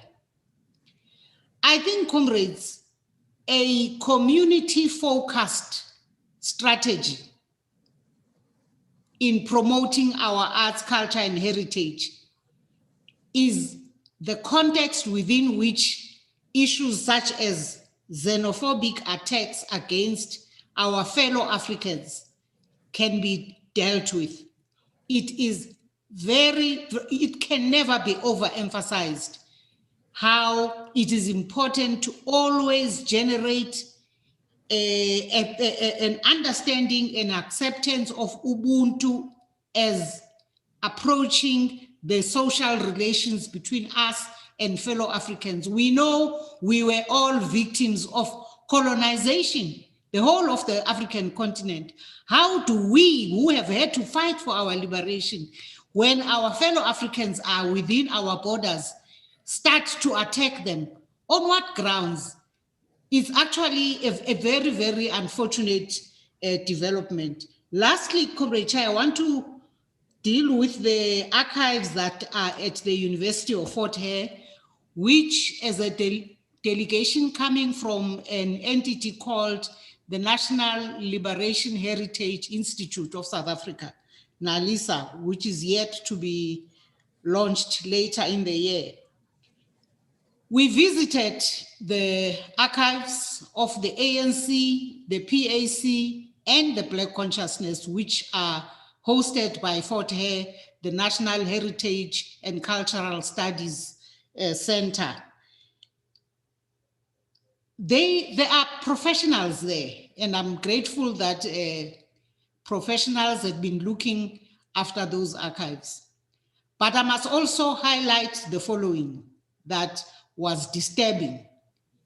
We found that the temperature levels in the spaces where those archives have been for the past 3 decades, since Madiba delivered them at the University of Fort Hare, the temperatures are too high and therefore scientifically not good for those archives, for the longevity of those archives.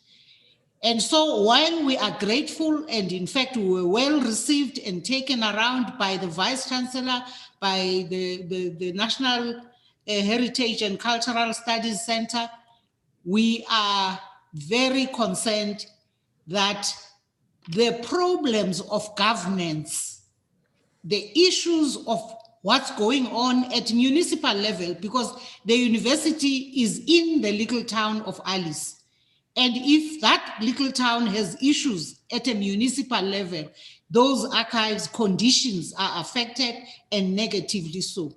So it is part of what we have to try and find responses to as NALISA to mobilize the resources to make sure that we look after those archives appropriately, because at the moment, while it is not our intention to relocate those archives, which I don't think the University of Fort Hare would like to even think about, but the issue is, what do we do? Do we continue leaving those archives in those conditions? And I don't think it's a good idea. Thank you very much, Comrade Nati. Thank you. Thank you so much, Comrade Paleka. Comrade Mbali. After Comrade Mbali, we'll give it to Dr. Fikeni, and then we'll chat the way forward. Thank you.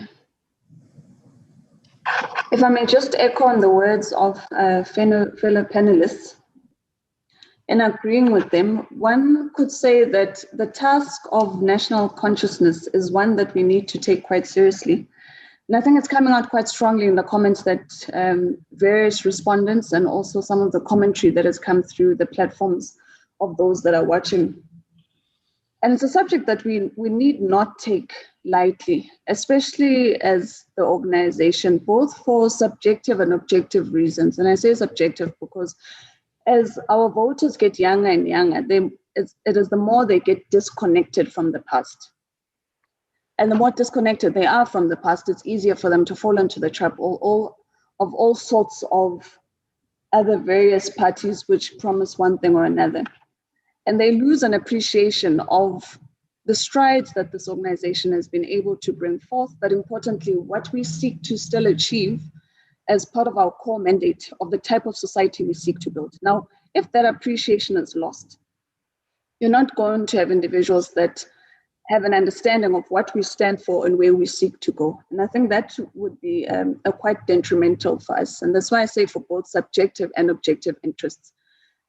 Arts, culture, and heritage is not something that we should take lightly. And unfortunately, we have post-democracy tended to neglect this area of work of consciousness raising and focus really on construction, building, and so forth, And I'm not saying all these things are not important, but I'm saying as we build the infrastructure and we put it in place, we must also not forget the construct or to reconstruct the type of nation that we want through national consciousness.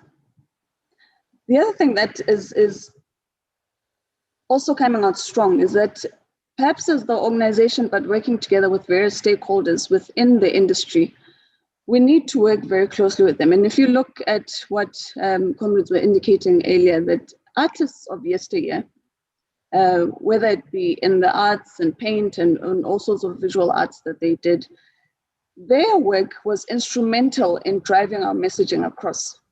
So we're able to, because they focused their craft towards the liberation struggle and how they could aid in spreading the messaging across. But if you are to compare today and the type of content that we get, yes, we may celebrate Amapiano, Kwaito, and the evolution of music through time, but whilst music has evolved over time, the content has also been lost. And I think it's quite a huge signal of where our country is. Because if you listen to the content, it's about having a good time, partying, and so forth and so forth. But none of these things are going to motivate individuals towards being part of this development state that we want or seek to achieve. So what you're essentially breeding is a nation that is lost from itself and the ideals that it seeks to achieve. And I think there may be a need for us to have a much closer relationship with artists, notwithstanding some of the problems that they have, because of course we read about it all the time, and it's government that has to end up taking care of the artists when those pass away and so forth. So this work needs to be treated quite closely and to ensure that in the critical work that they have to do, when we speak about soft power, is essentially the domain of the work that we're doing, that when we speak about the arts, culture, and heritage.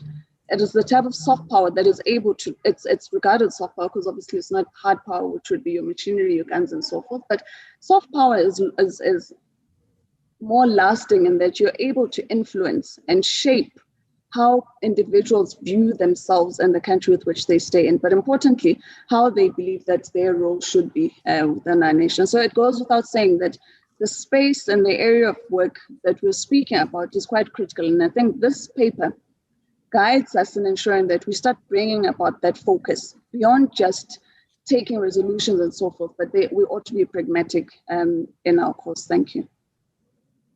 Thank you, Comrade Mbali. Dr. Fikeni.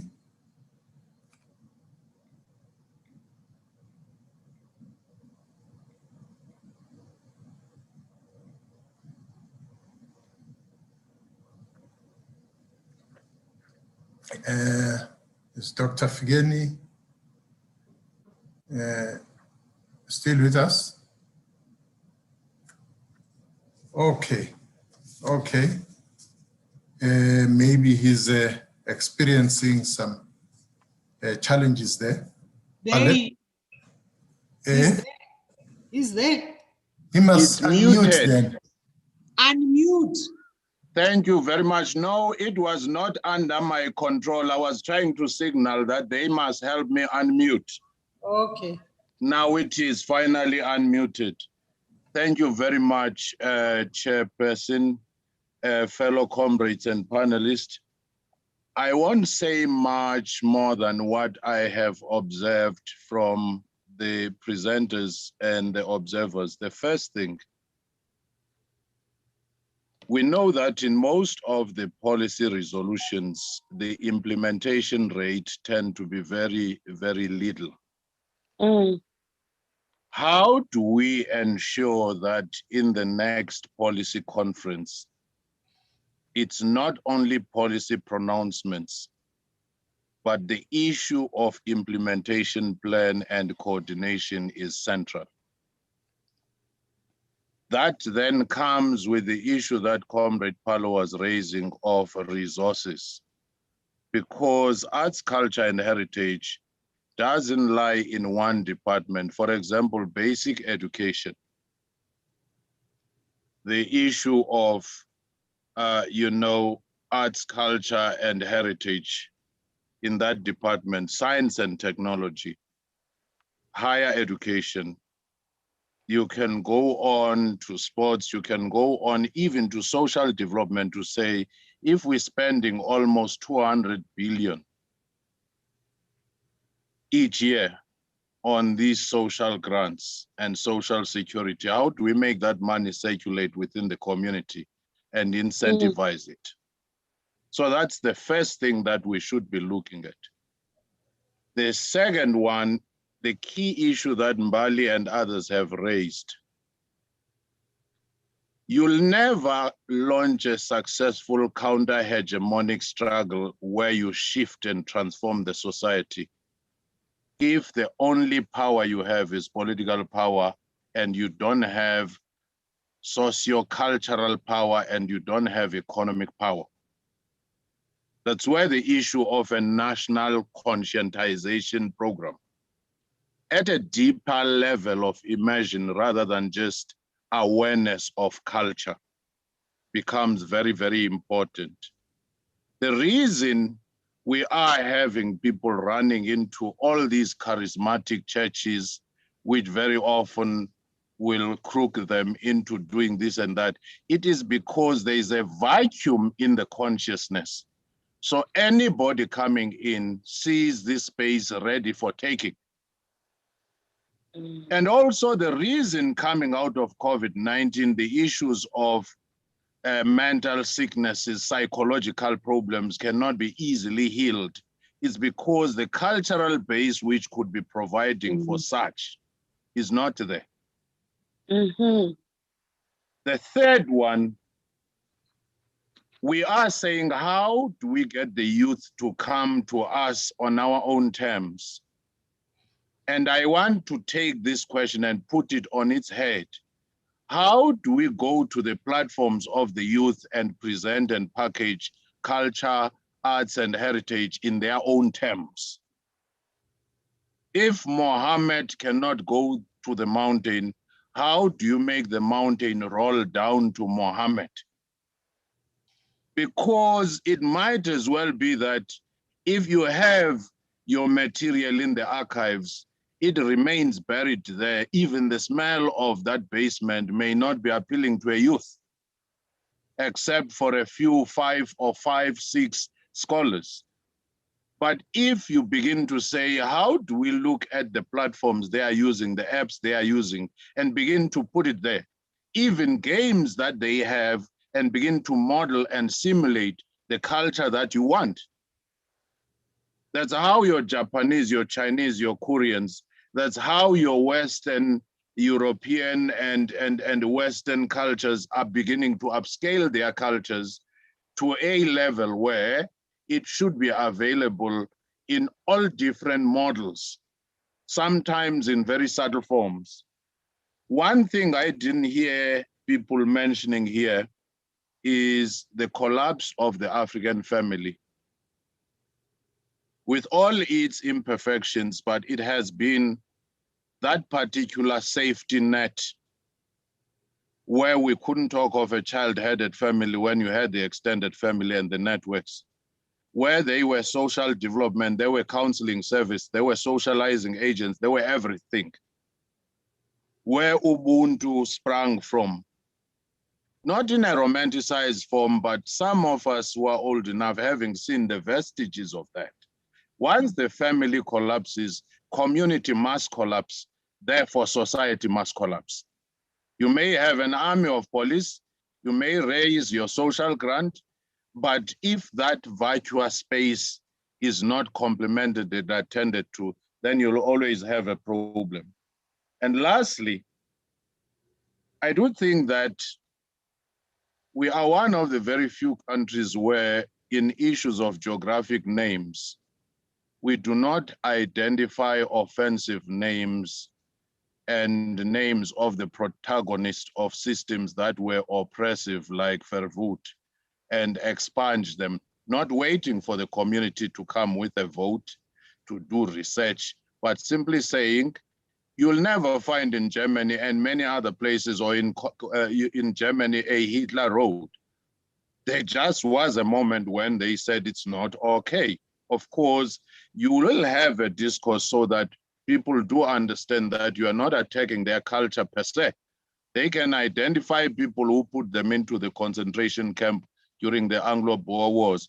But meantime, you say certain things psychologically for our emotional debt needs to be put aside whilst we're thinking of different heroes and so forth. It can't be left to a collapsing municipality which is already having its own problems. So even where Sibongile was talking about heroes that ought to be celebrated, I think it's a good initiative that we've been raising because we tend to focus on recent modern nationalist or liberation icons and forget the different categories. But even where we go to Shagger Zulu, we should be saying, under the category and the era of kingdom building, these are the names. Under the category of the wars of resistance against dispossession, pre-colonial, these are the names. Under the category of modern nationalism, modern African intelligentsia, modern arts, culture, and so forth, sports. These are the names so that there is an intelligent way, in a non-partisan way. That's why the Nalisa initiative is good in a sense of bringing all liberation strands, whether you were a Congress movement, a Pan-Africanist, a unity movement, a Black consciousness, and so forth, because we're already very tiny minority in the space of soft power. And I think I would leave it there and simply say that pitching this in the next policy conference for the first time, the focus, it should be at such a high level that people see what they were missing in all the previous conferences. Thank you.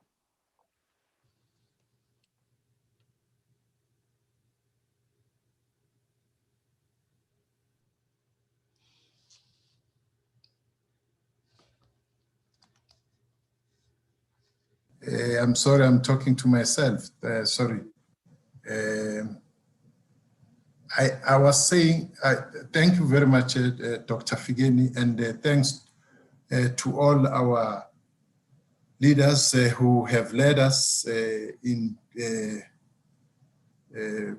taking us through on a journey of a very important aspect of our life, which has over time been, neglected, as the discussion document itself asserts. We've heard this afternoon, first and foremost, that the importance of foregrounding our approach and perspective on the colonialism of a special type thesis, which should actually help us to navigate the complex space of the current epoch we find ourselves in. Areas of looking at people who came from different continents seen as a source of conflict.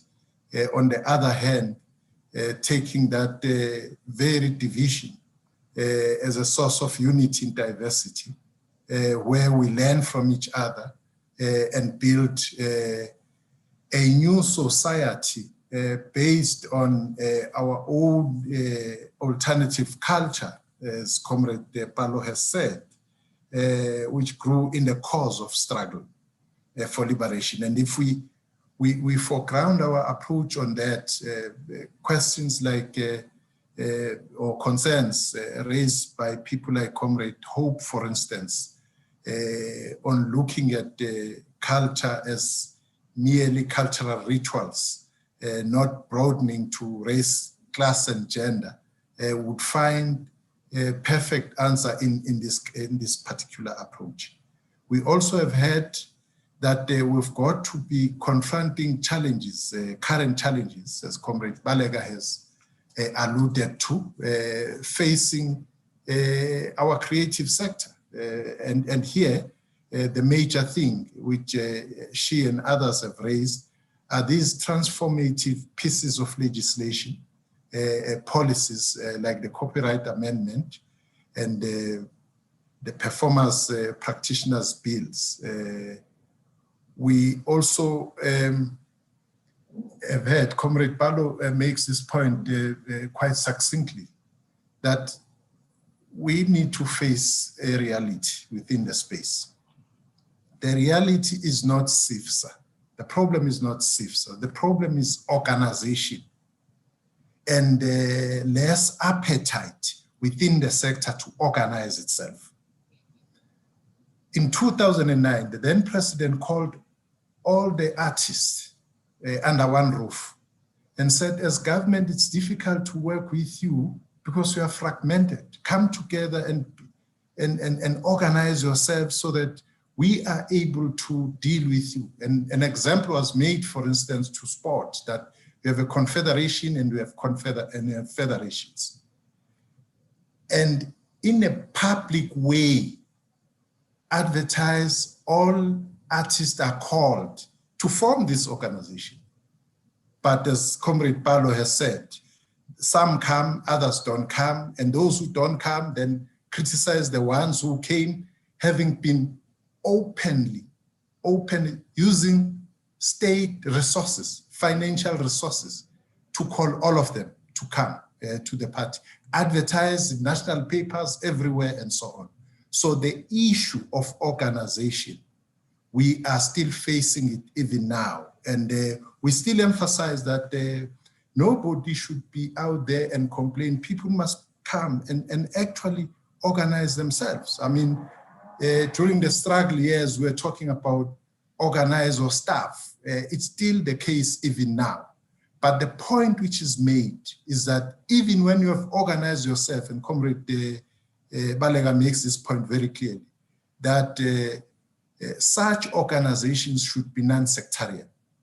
In fact, the Ready to Govern document, which foreground this very discussion document here with us today, makes this point clear that this space of arts, culture, and heritage should be non-sectarian.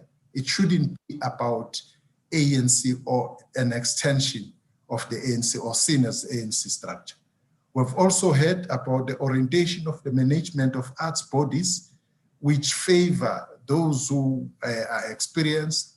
We've heard the need of decolonizing all aspects of our lives, cultural heritage, and art space, including education itself. We've had comrades as the contribution to the ANC's policies, the importance and the centrality of digitization of our work. Where the recent incident in Cape Town tells us that we definitely have to move on this area. The raising of the flag of arts, culture, and heritage to higher planes in society, starting with this very preparation as captured by many of the speakers. And this thing of South Africa's majority, who are a cultural minority in the public spaces, is being challenged, that it has to end. And all what I can say is that it means we need to fast track this process, because at the national level, these things would succeed if we work with provinces. We've engaged 8 of the provincial legislatures on this matter, because it's quite critical, as Dr. Fikeni is saying, that there are people who should not be allowed to occupy prominence in public spaces, as it were, because of who we are and where we come from, and so on and so forth.